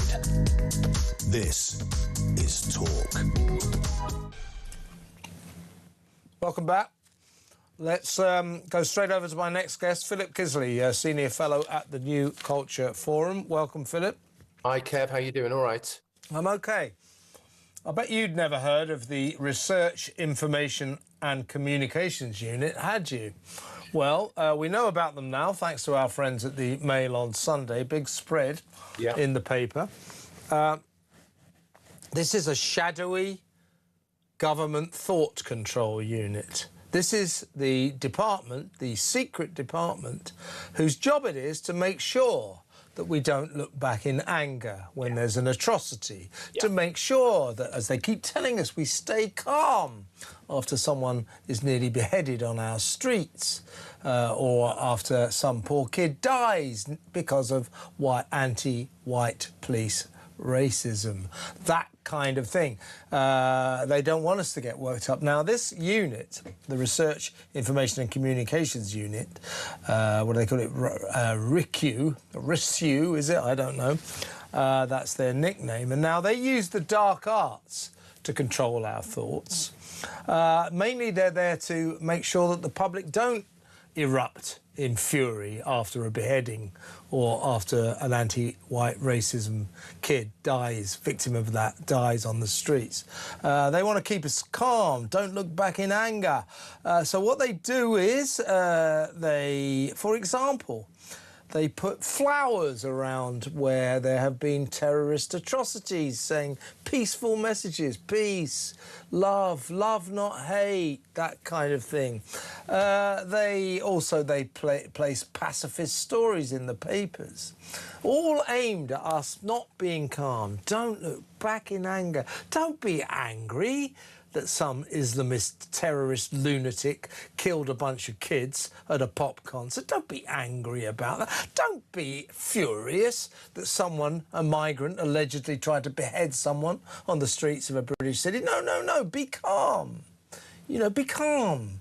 Peace. not hate, love, not hate. So they put flowers at terrorist sites.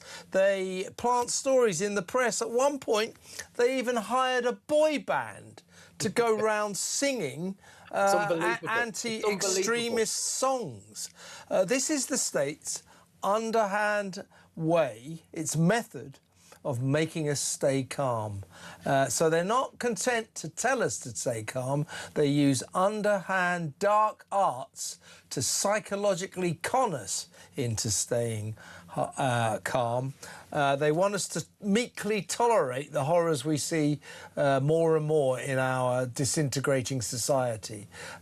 This is a department that is paid for by taxpayers' money. Unbelievable. Yeah, but at the same time, completely believable as well because of the situation we're in. They used to call this stuff controlled spontaneity. Okay. That's the name for it, controlled spontaneity. So what they would do is, when kids were brutally murdered at a pop concert with a bomb made out of nuts and bolts, they would then get everybody to respond with love and, oh, well, these things happen. It's terrible. Don't look back in anger. One love, all of that kind of thing. Now, that is an unnatural response, okay? When children are murdered and maimed with a bomb made out of nuts and bolts, you don't react like that. You react in anger and fury. So that is a manufactured response. This has been going on for quite a while, okay? What they do is they're manipulating anger. So they turn your anger, one, into love, and it's bizarre. If you see this, you know this is not normal, this is not real, this is an intervention, okay? But two, they turn the anger upon itself as well. So all of a sudden you start seeing, oh, well, it's the far right, the perpetrator. They demonise the fear, they demonise the anger. The anger is a facet of bad people. They turn the anger in on itself, and they pit the people who are upset, angry, frustrated against each other, and they demonize, as you say, they demonize these people. Now, this is what happens, Kev, when you live in a society that is uncontrolled in terms of mass immigration, in terms of Islamism, and in terms of multiculturalism. Don't forget, we never voted for this insane, expansive, accelerated multiculturalism that has just kind of crept up on us, and we don't know what to do about it. So the powers that be, the deep state, this is older viewers might remember a show from the 1970s called Callan, which was all about the deep state. This is very much in that kind of way. They have to control us, they have to manipulate us, or else all chaos will break loose. And they pick on the demographic that isn't going to kick off. Okay, so it's the white indigenous demographic. They're not going to kick off. They require us, Philip, to feel grief, not fury. Yeah, so that's it. They are setting up a scenario in which, when Nigel Farage quite reasonably says, well, the death of Henry Novak should cause us all to feel cold, pure rage. Starmer of the gang, how dare you say we should feel rage? What sort of a monster are you saying we should feel rage? No, don't look back in anger. The reason they want that is because it's more convenient for the state. It's more convenient for Starmer to have people sobbing away saying, wasn't that terrible, than people rising up in fury and saying, we will not let that happen again. He wants us to be compliant. Now, it gets worse. The RISU department, what was it they are called? Where are they? Anyway, this propaganda unit, the Unit of Research, Information and Communications Unit, it is alleged,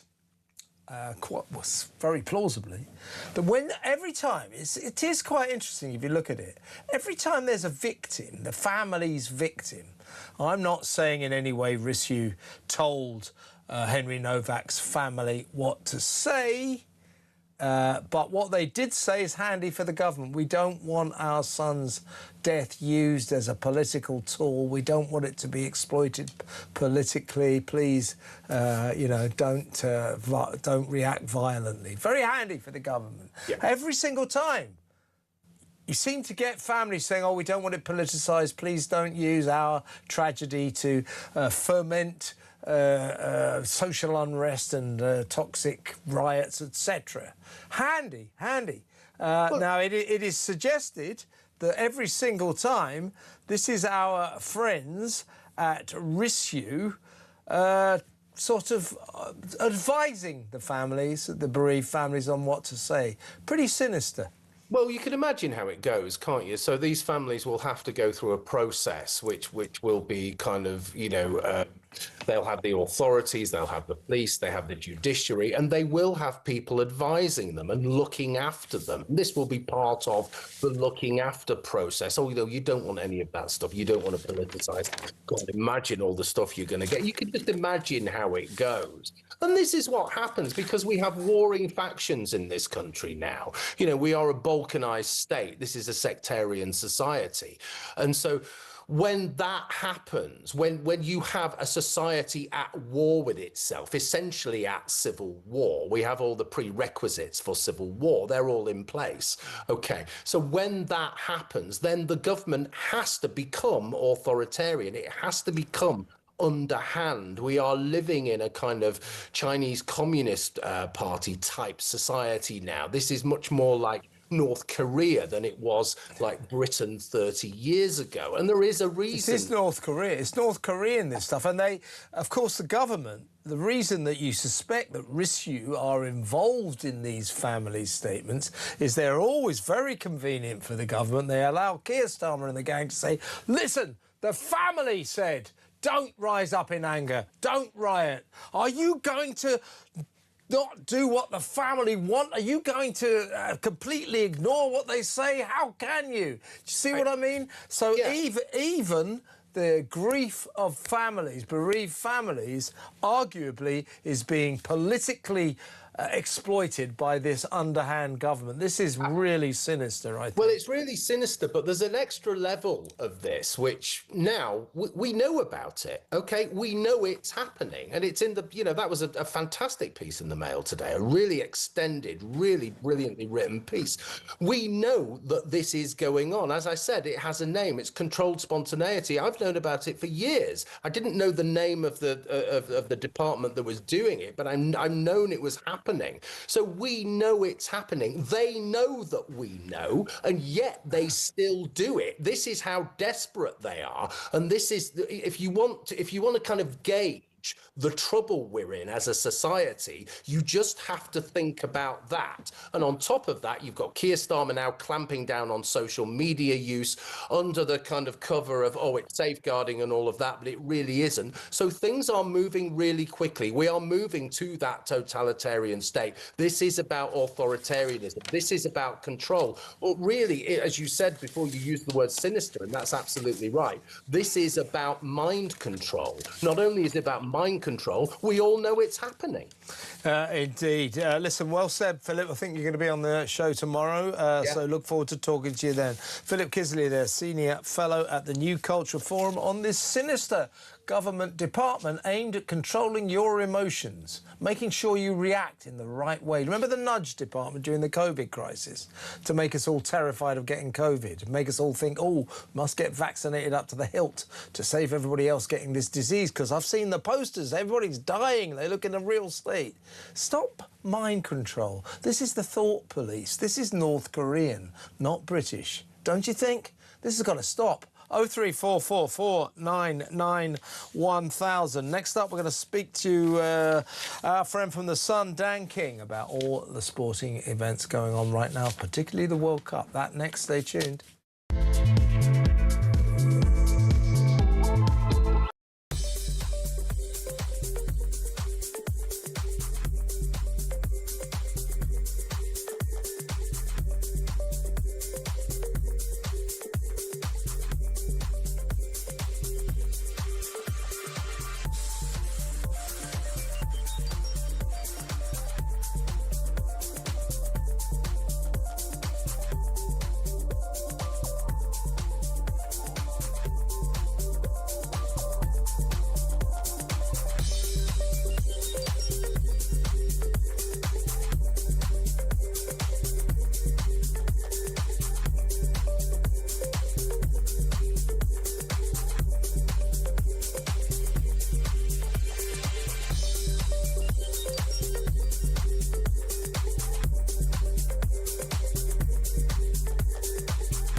across the UK, on DAB+, on YouTube, on your mobile, and on your side. This is Talk. Welcome back. Let's go straight over to the sports correspondent at The Sun, Dan King. Welcome, Dan. Hello there. How are you doing? Are you here? Whereabouts are you at the moment? I am currently sheltering in my apartment in Houston from the deluge which has just started. There's going to be 6 inches of rain between now and the next game here. Flood warnings everywhere. Oh, my God. Well, you can enjoy Houston, the air conditioning capital of the world, so you can stay nice and cold in tremendous heat. I'll tell you one thing. We'll go through some of the upcoming matches in a minute, Dan, but I'll tell you one thing I'm discerning. Football fan myself, of course. For example, in other words, there are no certainties based on the old traditions of football. I watched Japan and the Netherlands yesterday. You think, oh, and the Netherlands went ahead 2-1. You think, there you go, they're going to win. They didn't. It was a draw. There are no certainties in this competition. Some of the teams you might expect to be the underdogs are not at all bad, are they? Well, we've got an example going on right now, Kevin, with the Cape Verde Islands, or Cap Verde, however you want to pronounce it, holding European champion Spain 0-0 at half-time. By all accounts, the Cap Verde goalkeeper is having an absolute blinder, but these things happen. But having said that, you do get some predictable results. The game I was at yesterday, Germany, the 7-1, 7-1, which was quite a spectacle. But yes, I mean, I think what we've seen over a number of years is that teams around the world have become a lot better. The quality of football in countries around the world has become a lot better. The coaching of those players has become better, and they are able to compete on a far more level playing field than we thought. I mean, the Japanese emergence, I mean, it had begun even before they co-hosted the World Cup back in 2002, but they are a proper team, and a lot of people think they could go pretty deep here. They're very well organised, they're very athletic, and they've got some flair, and they've clearly got some spirit as well to score the equaliser. I was working in a bar yesterday after the game with a load of Germany fans, and they were particularly pleased to see the Dutch pegged back at the end. Yeah, no, it's good stuff. Well, let's quickly talk. Let's get your view. Scotland beat Haiti 1-0, not the amazing triumph of the century, but they got the result. Does that mean they're through? You just got to win one game in these qualifying rounds? Well, I mean, the flip side of letting more teams take part is you get this ridiculous scenario where we're going to play all these games. We're going to play 72 group games to get rid of only 16 teams. It's absolutely crazy. That is stupid. Yeah. So the 8 best third place teams from the 12 groups will go through. So to answer your original question, winning a game gives you a very, very, very good chance of being at least in that mix and at least getting third place. The problem that Scotland have got is, they've done their job and they've beaten Haiti, which they're expected to do, and they've got those 3 points on the board. But their other 2 games against Morocco and Brazil, and from the evidence of the game the other day, it's going to be hard for them to get another point. 4 points should be enough to get through in third place, but Scotland are going to have to pull something out of the bag to get a point from either of those games against Morocco and Brazil, I think. Interesting. Right, it's your turn now, Dan. I have to put you on the spot about England. We've got Croatia on Wednesday, 2 days' time. The mood in the camp seems to be very confident. Good vibes coming out of Camp England. How do you think we're going to get on against Croatia, and then generally? I think we'll beat Croatia. I think Croatia's strength has been the particularly their midfield, but they are relying. They're one of the oldest squads, if not the oldest squad in the competition. You still got not only Luka Modric, you've got Kramaric, you've got Perisic. A lot of the players who were involved back in 2018, or certainly a significant number of them. And I think England have got a number of younger, more dynamic players. I think they will have enough to beat Croatia. And Croatia have lost to both Belgium and Brazil in their most recent friendly, so they're not quite what they are. Longer term, I'm not convinced this England squad is capable of winning the World Cup. I think if they win the group and Mexico win their group, and you end up with a last 16 tie at altitude in Mexico City. I think that's very, very, very tricky. Yeah, Mexico looking good, aren't they? Mexico looking like one of the favourites, I would have thought. Yeah, it was good when I was arriving in Houston in the queue for immigration. I suddenly had these sort of high pitched screams. You sort of look around, so what's going on? And it was the Mexico fans who were their team and had just seen themselves score. So, right, okay, calm down. No one's. Yeah, I'm surprised you didn't hear them actually from Mexico City. They make such a racket, but they are the Mexico fans are a powerful element in the success of that team. Every World Cup you go to, you see Mexican fans. They travel everywhere. It doesn't matter where it is. They will always be Mexicans there. Mexicans and Scottish. Exactly. Let me ask you a last question, Dan. Who do you think, if you had to put like 10 quid or 100 quid on a team to win this World Cup tomorrow, who would you put your money on? France. But then tomorrow they might lose to Senegal and I might change my mind. That's we go back to my original point. You just can't tell in this tournament, which makes it good. Dan, really good to talk to you. Come on again soon. Hope the rain stops soon. Dan King in a very rainy Houston, Texas. There he is, sports correspondent for The Sun there. Right, next up, we are going to talk to Nicole Lampert, a journalist, about some of the big stories of the day. You don't want to miss it. Stay tuned.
Across the UK, on DAB+, on YouTube, on your mobile, and on your side.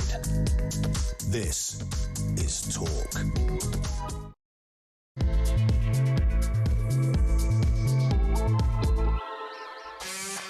Welcome back. Things may come and things may go, but the royal merry-go-round goes on forever. We'll be talking about Meghan, Harry and the rest of the royals with Kinsey Schofield in about 20-25 minutes' time. You don't want to miss that. But before we get to Kinsey, let's talk about some of the big stories of the day with journalist Nicole Lampert. Hi, Nicole. Hi, Ben. How are you? I'm good.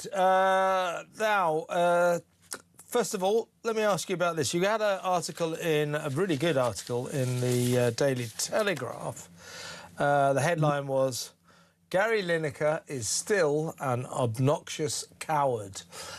He's getting a lot of good press. Even I've had to sort of support him a bit lately. It hasn't been easy, but he's been attacking the BBC. So any enemy of the BBC is a friend of mine, even Gary Lineker. But tell me why in the Daily Telegraph you opted to maintain that Gary Lineker is still an obnoxious coward.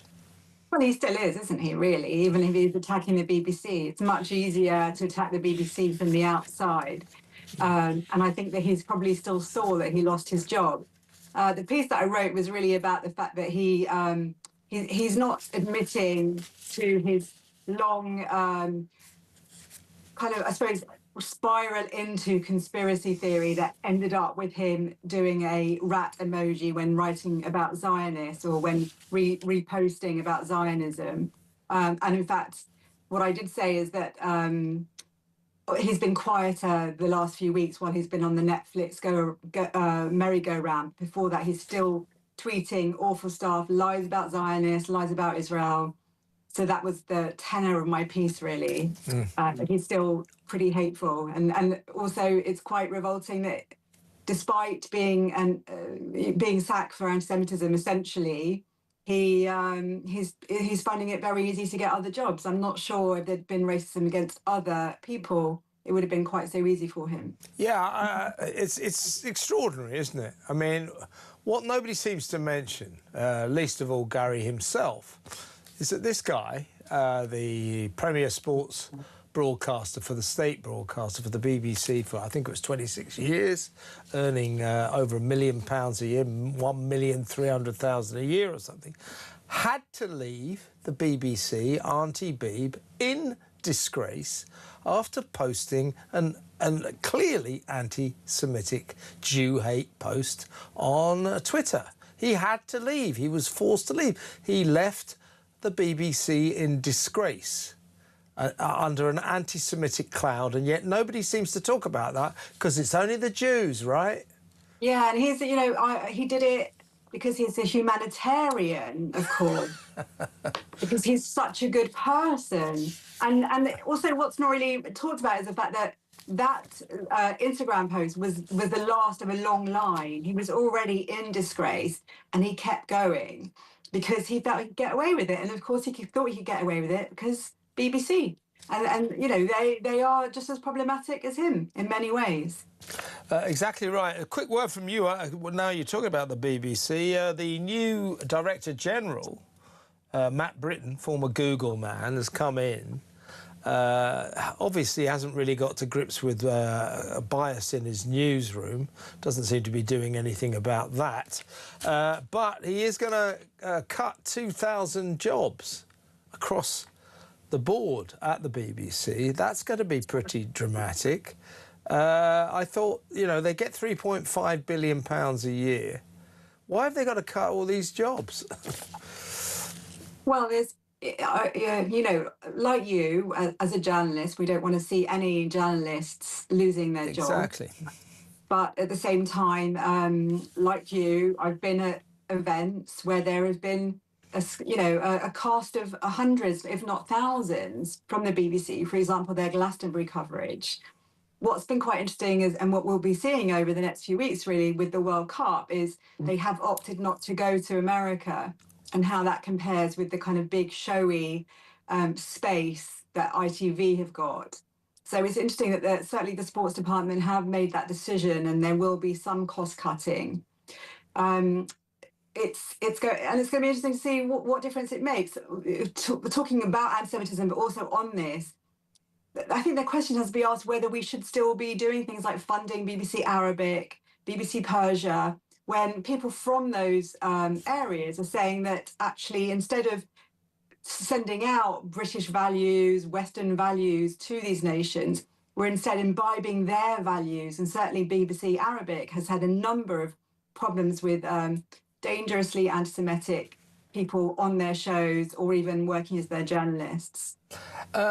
Still with this, in North London, I believe it was up in the Barnet area, pro-Palestine protesters yesterday kind of mounted a an alternative or a rival demonstration, because there were a lot of pro-Israel supporters backing Israel. Big demonstration up there to the north of London. The pro-Palestinian protesters all brandished, or not all of them, but I'm looking at pictures now, placards praising the Ayatollah and, you know, supporting Hamas, breaking the law, in other words. Breaking the law, and the police just stood there. They did make 14 arrests of these pro-Palestine lawbreakers, but basically the cops just continue to let this happen, don't they? Well, so this was outside a synagogue. What the issue is that there was a sale of Israeli land. The rumor had gone around that they were selling land in the occupied territories.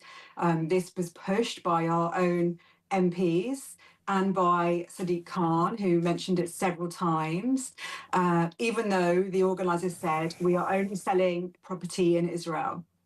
The venue where it was meant to be held, they suddenly pulled out, not surprising, because they knew that people were going to be pouncing on them. So then at the last minute, Edgware Synagogue stepped in and said, we'll host it. So everyone knew that there was going to be these pro-Palestinian people, pro-Palestinian, I use that in inverted commas, because they're not pro-Palestinian, they are simply anti-West, and they are pro-terrorist, because if they were pro-Palestinians, they would not be pro-Hamas. Well, they hate Jews as well. They're Jew haters. Yeah, they're Jew haters, and they are, you know, they are kind of terrorist supporters often. And there are a few groups that were going up there, and they are amongst the particularly nastiest and most extreme of the groups. So the Jewish community that lives in that area, it's a very big area where many Jews live. They came out in force and kind of got them away. So the police could have done more. But I think it was also, it felt like quite a volatile situation. And in the end, though, pro-Palestinian people were forced out of the area. So it felt like a kind of slight victory that they didn't win. But at the same time, as you mentioned, there were people doing the, well, at least one person is photographed doing this. It's an inverted triangle, which is a kind of sign for pro-Hamas. And there were Ayatollah signs. So that we can see the extent of what these pro-Palestinians really are about, which again is not about the Palestinians who are kind of being held hostage by Hamas. There was a report by the UN last week or the week before about how badly they had treated people, anyone who dared to speak up about them. And meanwhile, they are supported by people in the West. Yeah, and the craziest thing when it's you've got kind of, you know, the gays for Palestine and all of that, when they're the ones that would be attacked. Indeed. Well, you're a mum, aren't you, Nicole? You got kids. What do you think about the social media ban? For what it's worth, my standpoint, I don't have kids, so perhaps what I think doesn't really matter that much. Doesn't usually matter that much, so why should it this time? But seriously, my feeling is, I understand totally that social media is a big concern for parents, but I think it's parents' business. I think it's a mum and dad issue that they deal with their own kids and how their kids use social media. I don't think it's up to the government. I think it's very nanny state for a government to do this. So far, I think across the world, the only Western nations who've done this are Australia and now Britain. I don't think we need this. I think it should be a parent's job, and I think this is illiberal and indicative of socialists who believe in the nanny state and who ultimately believe it should be the state that bring up children, not mums and dads. What do you think? I'm conflicted. As a parent, I know and my kids are 17 and 19, so this wouldn't apply to them. But certainly when I tried to have some sort of control over their social media use, it didn't work because they are so much more savvy when it comes to computers and things like that. And that's what's happened in Australia. Something like 60% of the children have found workarounds. And that's because they are more savvy than us. Since my kids are a bit older, I haven't been able to do what you apparently can do now, and you can certainly control how long they are on certain apps and things like that. on the other hand, there is a whole thing with bullying, or there's a bullying culture on social media and all of that. But I don't think that will make any difference, because they will find new ways, and it will perhaps send them underground. So to be honest, I kind of see both points of view. And the other thing is that perhaps this is digital ID by the kind of back door, because how else are they going to find out who is what age? Yeah. I mean, it has to be, in my view, Starmer's, proud announcement today, which is clearly aimed at bolstering his weak image. Look at me, I've made this great decision. He thinks that this is his legacy. I think it's hilarious, these socialists. My legacy is I banned something. I stopped people using something. I took away some of their freedom of choice. That's my legacy. Well done, Keir. Brilliant there. But I think his statement, this is aimed at bolstering his flagging image, obviously. It's very popular on the doorsteps. Yeah, but his statement is pointless. It's purely performative, because kids will get round it. He's saying, I'm banning under 16s from social media. Well, you can say that, Keir, but that doesn't mean millions of social media users won't continue to be under 16, because they will. They'll get round it. This is almost meaningless, what he's saying today. Yeah, and of course the other point with that is that he's also, the other big performative thing is that when they turn 16, suddenly they're allowed to vote.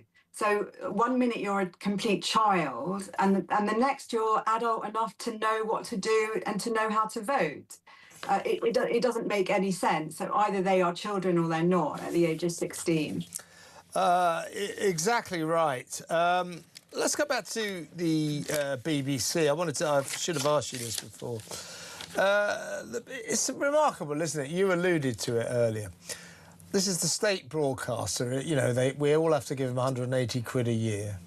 And for that, you might expect that they catered to our tastes. If we do have to, by law, give them this exorbitant amount for their lousy service, they could at least take our tastes on board. Now, I think, cost-cutting, very good. Save money wherever you can, of course.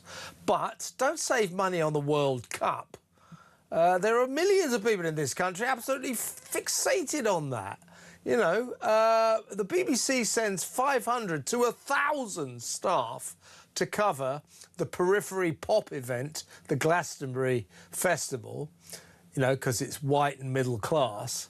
But can't stump up the money to have a studio to cover the greatest sporting event on the face of the earth. This proves that they've got their priorities all over the shop, haven't they?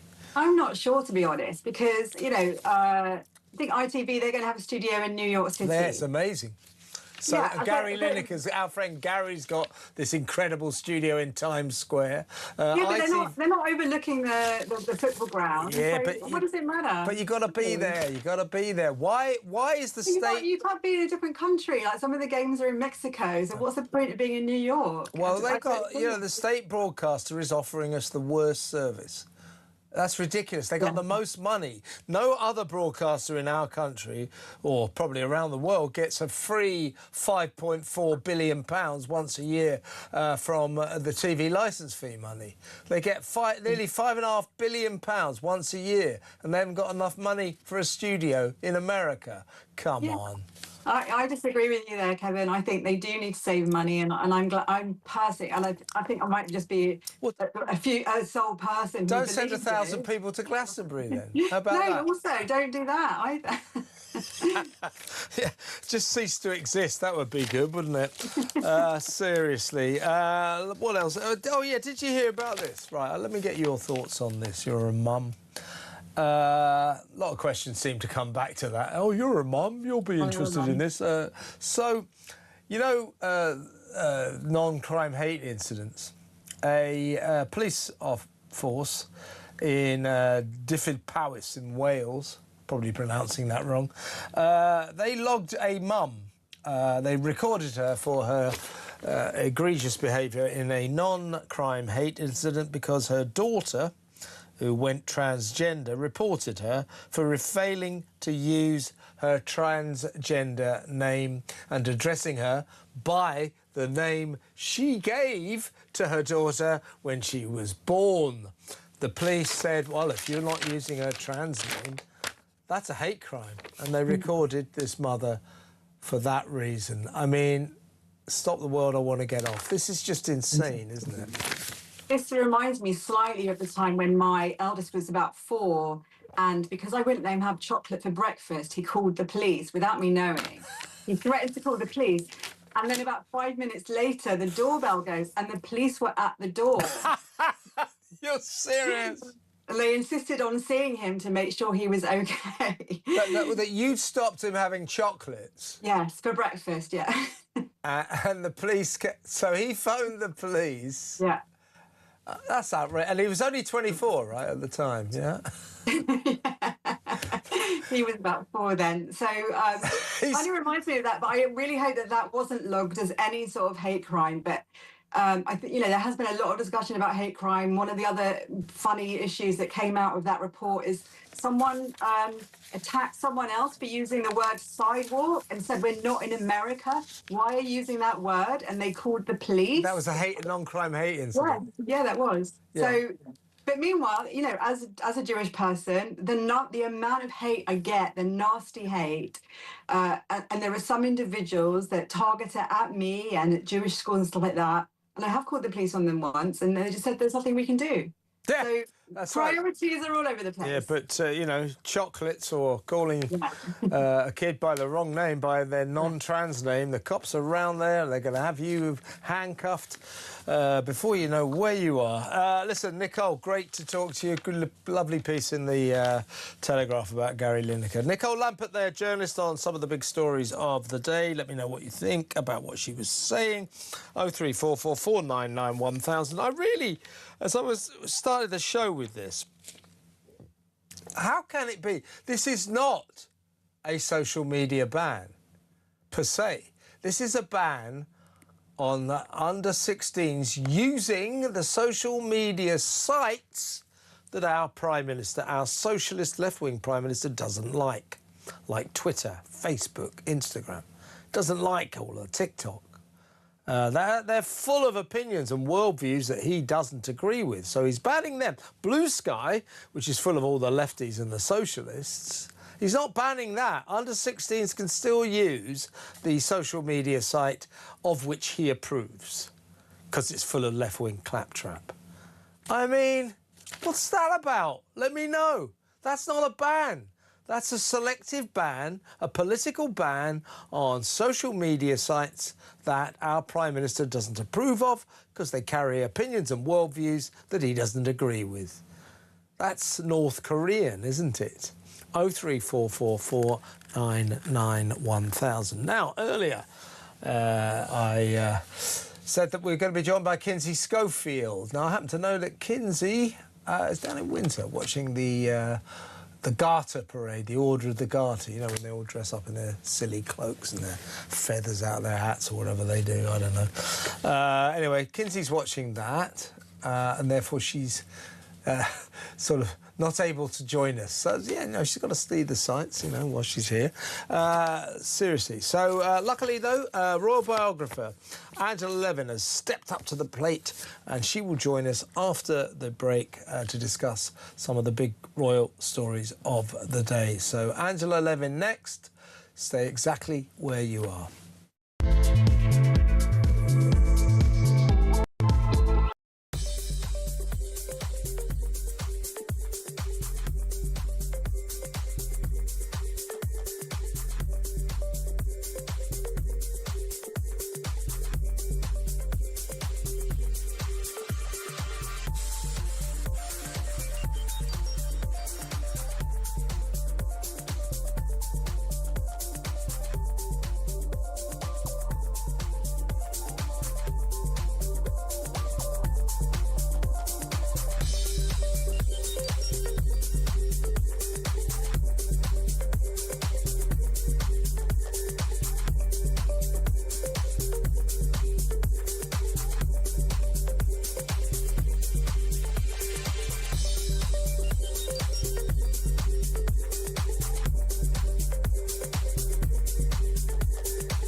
across the UK. On DAB+, on YouTube, on your mobile, and on your side. This is Talk. Welcome back. Taking your calls in just a little while. 03444991000. What do you think of Keir Starmer's partial social media ban for kids under the age of 16? Blue Sky's still okay because that's left wing.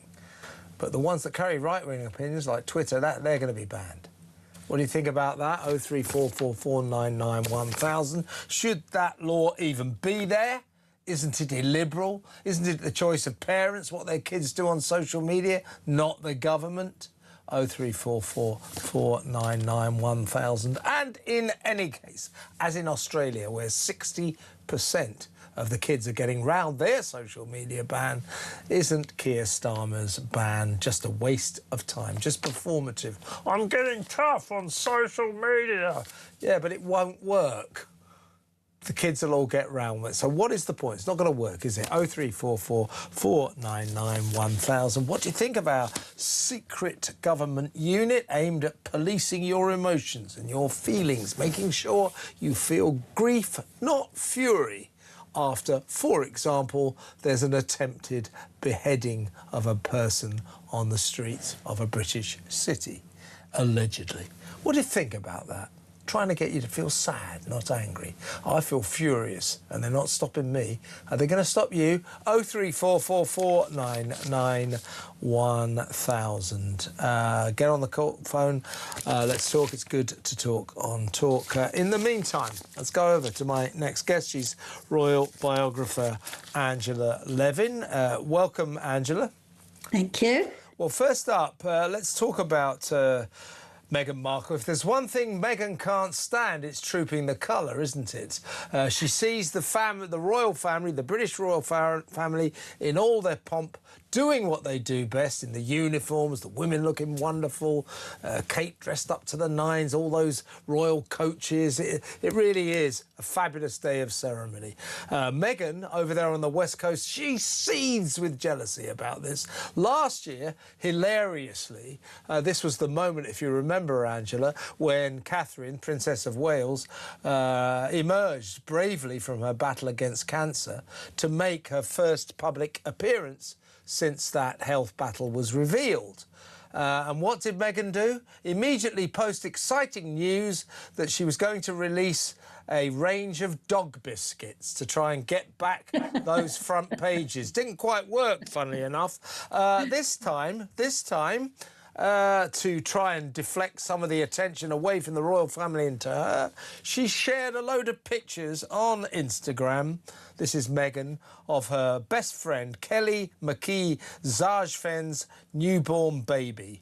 That's just hours after the royal family head to the trooping of the colour, or the trooping the colour. It's typical. She's got a thing. She hates the trooping the colour event, doesn't she, in particular?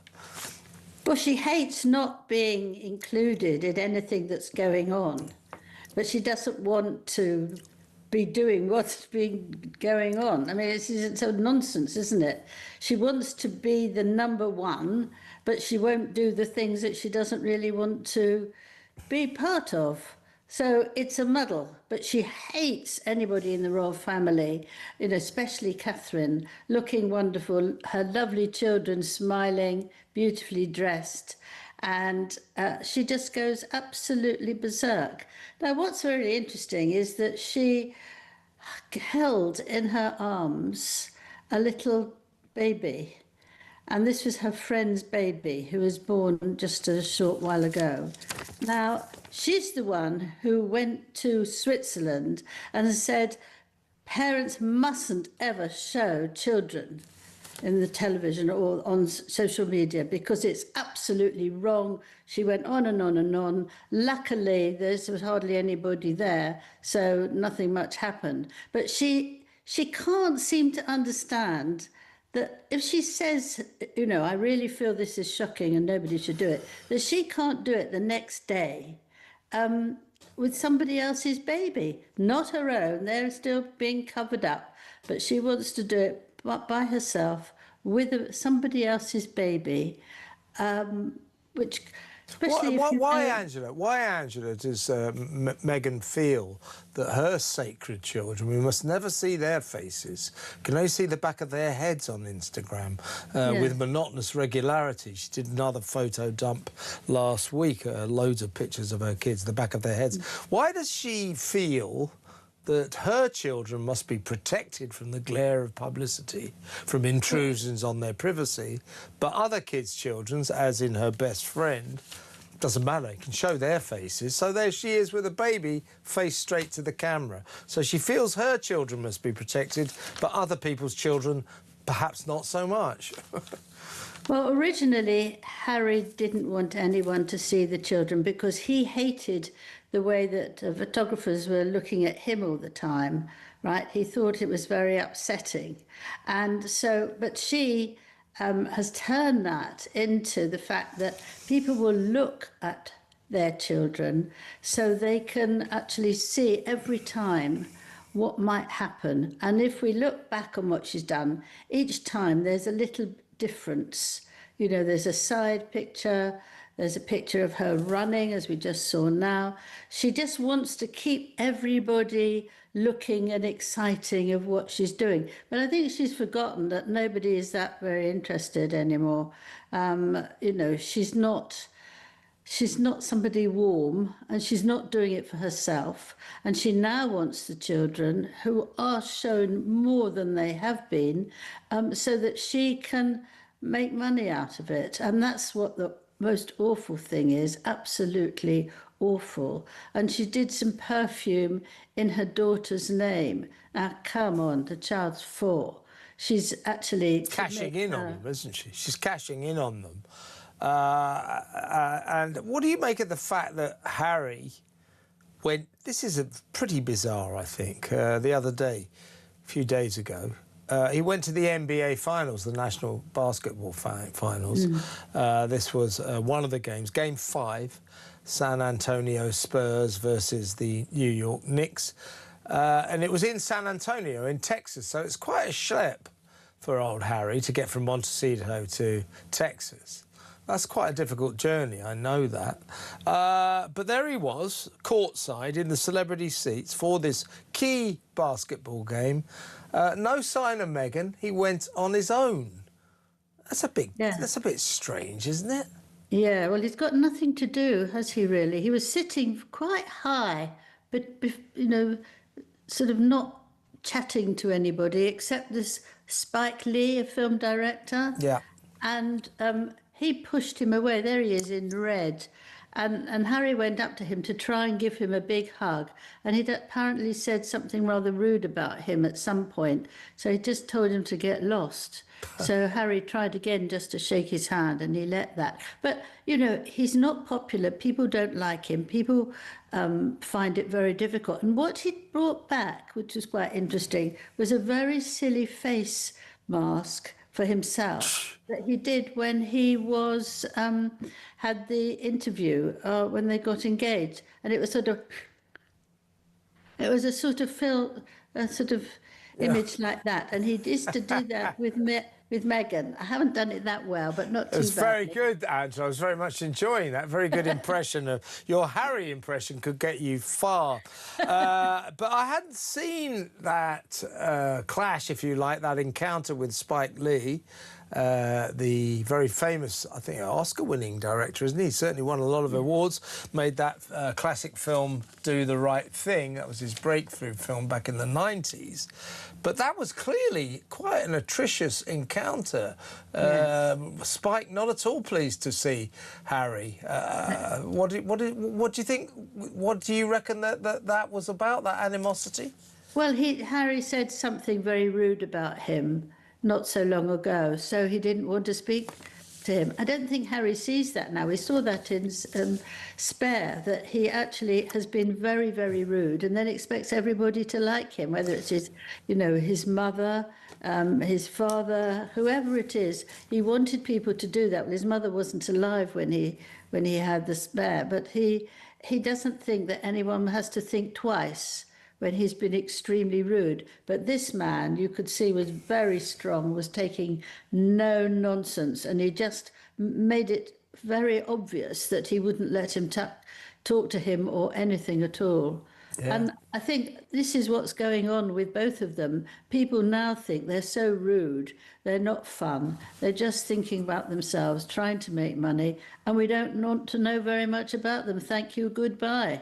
Yeah, and I want to just get into that finally, Angela, because, you know, I think that Harry's kind of got a screw loose, and so has Meghan to an extent, and that insofar as you just said, he seems to think he can do and say whatever the hell he likes, you know, write that book, pouring a bucket all over his family, his father, his brother, his sister-in-law, you know, absolutely lambasting them, calling them racist, calling them violent, calling them awful. This book, put it out there and then expect people 2 years later to go, oh, forget about that, that's in the past. Yes. He doesn't quite understand, you know, that you can do things that people find it very hard to forgive you for. And that, I think we learnt last week the depth of the King's fury. King catches a lot of flack for allegedly being too weak about Harry.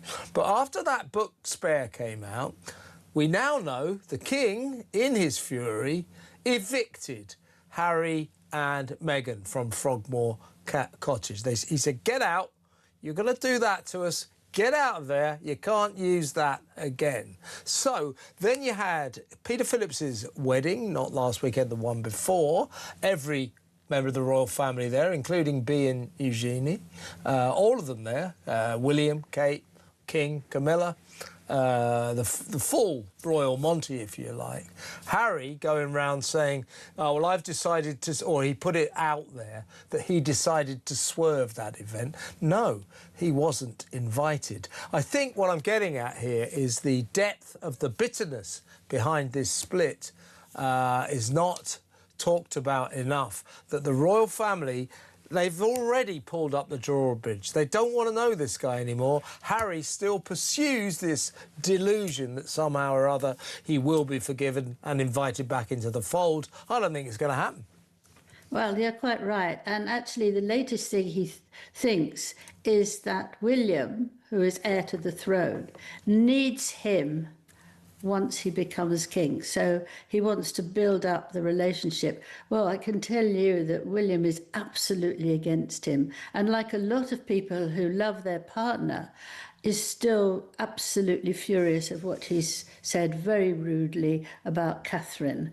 And I think you can feel very upset about your partner and how hurt they are, then even you, if it's you, you can push it off and say, you know, can't stand him anymore. But for Catherine, and it was a shocking thing, and he wants nothing to do with him, absolutely nothing. And I think that he's justified in that because, well, you know, if you have a partner who you really care about, you don't want them to be upset by his brother. It's shocking.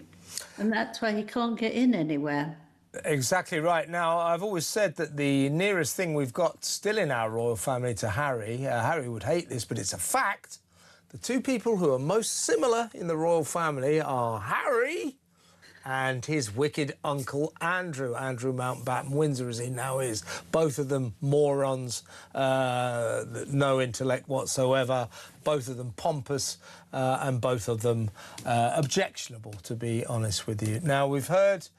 I just want to get your take on the stories over the weekend about Andrew, that he's told his staff, and indeed anyone who has the misfortune to go and spend time with him, at his alleged new reduced digs in Sandringham. Still they're pretty good to me. It looks like a fairly palatial mansion, but there you have it. He's told everyone, his staff and everyone who goes there, that they're still to address him as Sir or the Duke, because even though he's had his princeship taken away, his dukedom taken away, he's been stripped to the level of a commoner. That's what he is now, Andrew Mountbatten Windsor. He says that until a vampire drains the royal blood from his veins, that staff and people who come into his orbit will address him as Sir or Duke. I hope I get the chance to be in his circle because he'll find out what I'll address him as. See how he likes that. But seriously, he's in denial. What a pompous little git he is, isn't he? Yes. He's cross with his father for doing this. He's very cross. But I think all the staff should just leave. If he talks to people like that, they can get another job within the royal family. He is very pompous, and he's again someone who thinks just about himself and how important he is and what he can do. He doesn't think that taking a girls up the road and he thinks that's what he wants. He doesn't take it that he creeps in Buckingham Palace with 12 girls behind him. They don't ring anyway, that you just don't do that. And he just wants to be able to say what he wants, with whom he wants, and certainly respect them. But how can you respect somebody like that? Even if you're a man to clean the carpet, you can't do that. They're more, honourable than he is. Yeah, exactly right. Doesn't know how to treat people properly. His problem is he's as thick as 40 miles of unmade road. So is Harry. That's where their problems lie. Angela, fantastic to talk to you. Really good stuff. Thank you very much. Angela Levin there, royal biographer on the latest royal news.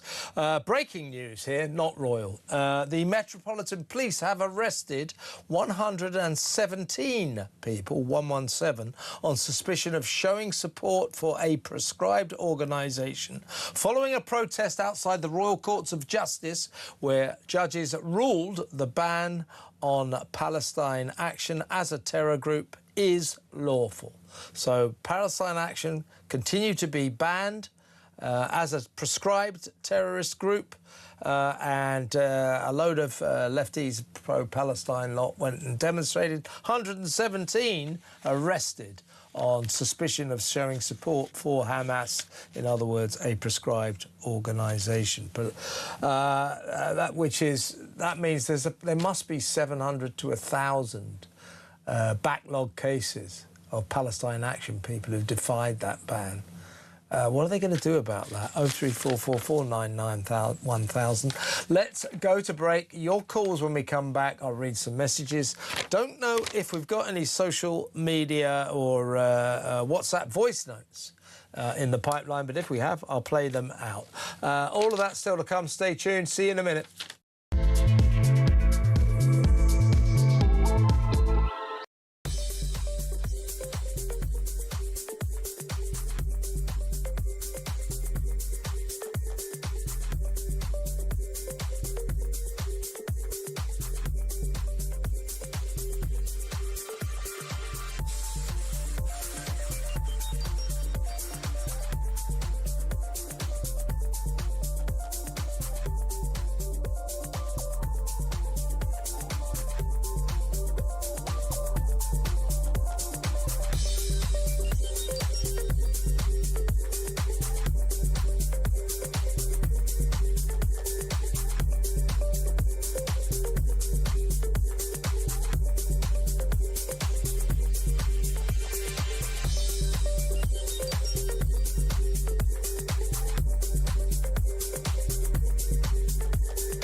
Across the UK, on DAB+, on YouTube, on your mobile, and on your side. This is Talk. Well, we've got some voice notes here. As soon as I got them, I'll play them. Let's read a couple of messages first. This is from Rich. He said, did you see the Prime Minister taking selfies with youth, young people, before the ban? Look at the Netherlands. None of the kids smoke. They are all drunks because they aren't drunks because they can have weed. Ban it or restrict it, and it would just make it more popular. That's from Betty. It's a good point. It's a good point. We've got a voice note here. This is Richard. Hi, Rich from Shrewsbury. Great show as usual. I think what Robert Jenrick is talking about is common sense. If I, as a Brit, want to go and apply for a job in a foreign country, there's many, many, many countries out there that will only allow employers to employ foreigners or immigrants if they can prove that that job cannot be filled by the local population. Then there's lots of visas, there's lots of applications. All these things are there and designed to ensure that the population, their own people, are employed first and foremost. Why we as a country can't implement this kind of process, this kind of policy, is beyond me. Absolutely beyond me. And that's the way it should be. Good one, Richard. Here's Andrew. He also wants to talk about the social media ban. Well, with this social media ban, Keir Starmer has played a blinder even by his standards. By wanting to give 16-year-olds the vote, he's also managed to turn that potential voter base against him by banning social media platforms and YouTube. Quite incredible. Yeah, very good, Andrew. Very good point indeed. And, as I say, I think the main thing, the main takeaway, the main headline on Keir Starmer's social media ban for under-16s is it won't work. It's been an absolute disaster in Australia. As we all predicted, you know what kids are like. They're damn good at this stuff, a lot better than us. They got round the ban in America in 2 seconds flat. 60% of them just completely ignoring it, getting round it. That's what's going to happen here. It's just performative. It's just Keir Starmer showing off. Look, I'm banning something, aren't I? Tough. It's not great to ban things, Keir. Honestly, it's really not. It's not a legacy. That's your shame, not your legacy. Right, let's go to the phones. Let's talk to Danny in London. Hi, Danny. Hi, Kevin. Thank you very much for taking my call. Sure. I just got 3 consecutive points to make. One that's already been discussed, which is, Keir Starmer was wanted to give 16-year-olds the vote, and when he realised that the youngsters are waking up to his. Well, they're not necessarily all inherent Labour voters. That's what he's realising, right? Well, yeah. I mean, he wanted to give them the vote, and then as soon as he knows that he ain't going to win that vote, he wants to. The funny thing is, regarding this, it's a blanket ban. The second point. It's not a blanket ban, though, is it? Well. No, they're allowed to go onto the left-wing site, Blue Sky. They're not allowed to go, kids are no longer allowed to go on social media sites that carry opinions and worldviews that Keir Starmer doesn't agree with. But the social media site that carries left-wing opinions that he agrees with, that can carry on in terms of kids using it. That's two-tier, isn't it? Well, it's getting ridiculous. Of course it is. The second point I want to make is that I think, with all due respect to you and talkTV and GB News, why haven't any of you guys talked about Rupert Lowe's grooming gang inquiry and what he? I have. I've talked to him about it. I've talked to him about it. You talked more about... wait a second, Danny. I'm not having this. I've had Rupert Lowe on the show about it many times. I've covered it a lot. I cover Rupert Lowe a lot. So, you think we're not covering it, but we are. No, Danny, I'm not having it. I've talked to Rupert Lowe at great length several times about his own rape gang inquiry. I get that, but so why are you asking me why I don't have this on my show? I do.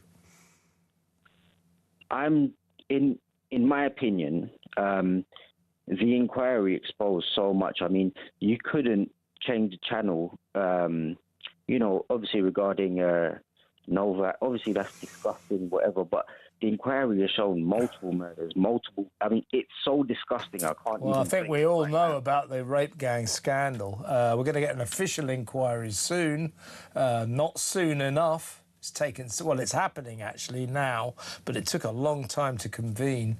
And for that, in that respect, I thought what Rupert Lowe did was great. Put a rocket under the authorities and they had to get their own inquiry, and certainly would not in any way criticise Rupert for that excellent private inquiry. It's what we needed. Danny, good call. Thank you very much for ringing. Danny in London. Let's go to break. When we come back, more calls, more messages. Stick around. 03444991000. Talk to you in a minute.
Across the UK, on DAB+, on YouTube, on your mobile, and on your side.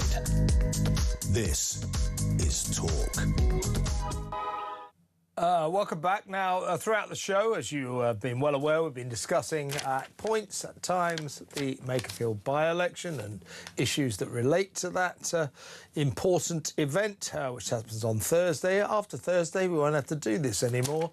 But until then, we have to keep reading out the list of the candidates in that important by-election in Makerfield on Thursday. They are...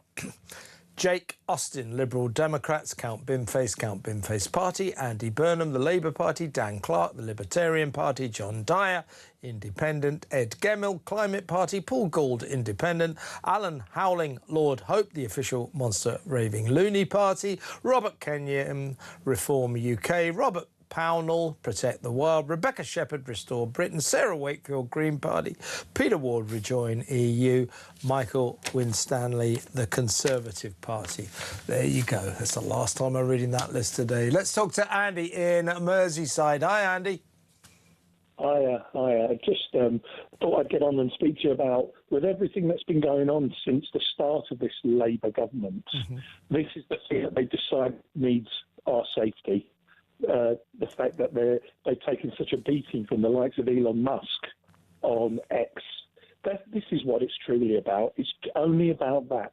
Something to do with also, don't forget, we'll all have to go on to social media to prove we're the right age, and that could be very useful for the digital ID project. So there's this suggestion that this move, this initiative by Starmer, is a way of monitoring us all, checking on all of our social media activity. Like, oh, have you seen that Kevin O'Sullivan? He gets up a lot of information about Restore Britain. We'd better watch out for him. So there's this control freakery about it. And also Keir Starmer says, oh, so 9 out of 10 parents support it. Well, maybe they do. But I say, I don't know what you think, Andy, I say we've got to be careful. It's an awful zone for kids, social media sometimes, but whether or not they use it, I don't think it's for the government to decide. That's for parents, mums and dads, to decide whether or not their children use social media. Not the government's job, is it? But that's socialism, straight. Yeah, that's right. It's all about the state controlling what people and bring do. it the state, mother government raising children, not mothers and and dads, not parents. Exactly. And so really, I just think it's fine to have blue sky available to everybody, but of course we can't have X available to people. And just a quick one, I know you're winding up, you probably want other people. Just quickly, what I'd appeal to people in Makerfield is, if you're thinking of voting Restore, reform your vote in Makerfield, because otherwise there's going to be. I've got to step in there, Andy, and say, everybody in Makerfield, you must make up your own minds. Vote for whoever you want to, and make up your own minds. I've got to be careful there, Andy. You understand that? I can't be involved in sort of propaganda calling for people to vote for particular parties. But shall we say, I hope they make the right decision, if you know where I'm coming from. Me too. I do too. I just hope that the common sense prevails. Yes, that's what we should. That's what we should need, because there is this indication that in some of the voting up there, common sense might not prevail, but let's hope it does. Andy, good call. Good to talk to you, mate. Thank you very much. Andy in Merseyside. Let's get the wise words of my next caller, our favourite regular. She is Georgina in London. Hi, Georgina. Hello, Kevin. All I wanted to say, my darling, was we as parents don't need Keir Starmer's interference. We are quite capable of watching our own children and making sure that they are watching what they should watch and not watching what they shouldn't. Keir Starmer hasn't suddenly become the saviour of children's protection. If he had been, he would have stopped the rape gangs. If he had been... Or maybe call for an inquiry as opposed to reluctantly Kevin. being forced to hold one. Exactly. Or maybe he would have stopped the migrants, so we're not having our children stabbed in the neck in the streets. This is just so sickening. This is hypocrisy on Keir Starmer's part. He's not interested in our children. This is about control. As you said before, Kevin, this is what this is all about. He must think we're absolutely stupid. We're all over him. We know what he's about. He tells lies. It's as simple as... He's a liar. He's a proven liar. But if we... crooked as a dog's hind leg, Kevin. You can't take that man's word for anything. He is not interested in the safety of our children or the safety of the British people. It's as simple as that. Totally agree, and not interested in the defence of this nation. He's got to go, and if there's any solace we can take from his predicament, Georgina, it is this. He is going to go, and he's going to go soon, and not a moment too soon. It's enough for me, Kevin, honestly. I couldn't agree more. I will go out and put a Union Jack on every corner of my house, I'm telling you. All right, I'll buy you a drink when he goes, Georgina. That's a promise. Good to talk to you. Thank you so much, the brilliant Georgina. Final call, John in Newcastle. Hi, John. You want to talk about our migrant crisis? What would you like to say? Well, I would like to put 2 points at least. These migrants, I find out now that a lot of migrants can get council houses. And yet we've got our own people who've been waiting years to get... So you would approve of Nigel Farage's initiative today when he said that a reform government will ban foreign nationals from getting social housing. They'll have to pay for their own accommodation. Do you agree with that? Yes, this population when I was a young man, and that was some years ago, was 30 million. Now it's 70 million. When will the people of this country just give themselves a shake and do the right thing and don't go back to Conservative, Labour and Liberal, because they have failed over the decades. Yeah. And this Andy Burnap, so migrants in council housing, what about them people that are waiting months and years to get a council? Years? I mean, months would be a fine day. It's always years. No, this is all to do with alleged anti-white racism, that white people go to the bottom of the queue when it comes to social housing. Nigel Farage says he's going to stop that. I think a lot of people would agree with him. Great call, John. Thank you very much. John in Newcastle. Peter Carball's in the studio. What have you got lined up for the entertainment of the audience all the way to 10 o'clock? Hi, Kevin. Just after the news, we'll be speaking to Sarah Pochin, the Reform UK MP, about that exact story, about foreign nationals being banned from getting social housing. Also about the parent of a dead teenager berating Starmer's social media ban as a rush job. There are a lot of people who just don't think this is quite right. Starmer also says no more money for defence. So even though he's got a new defence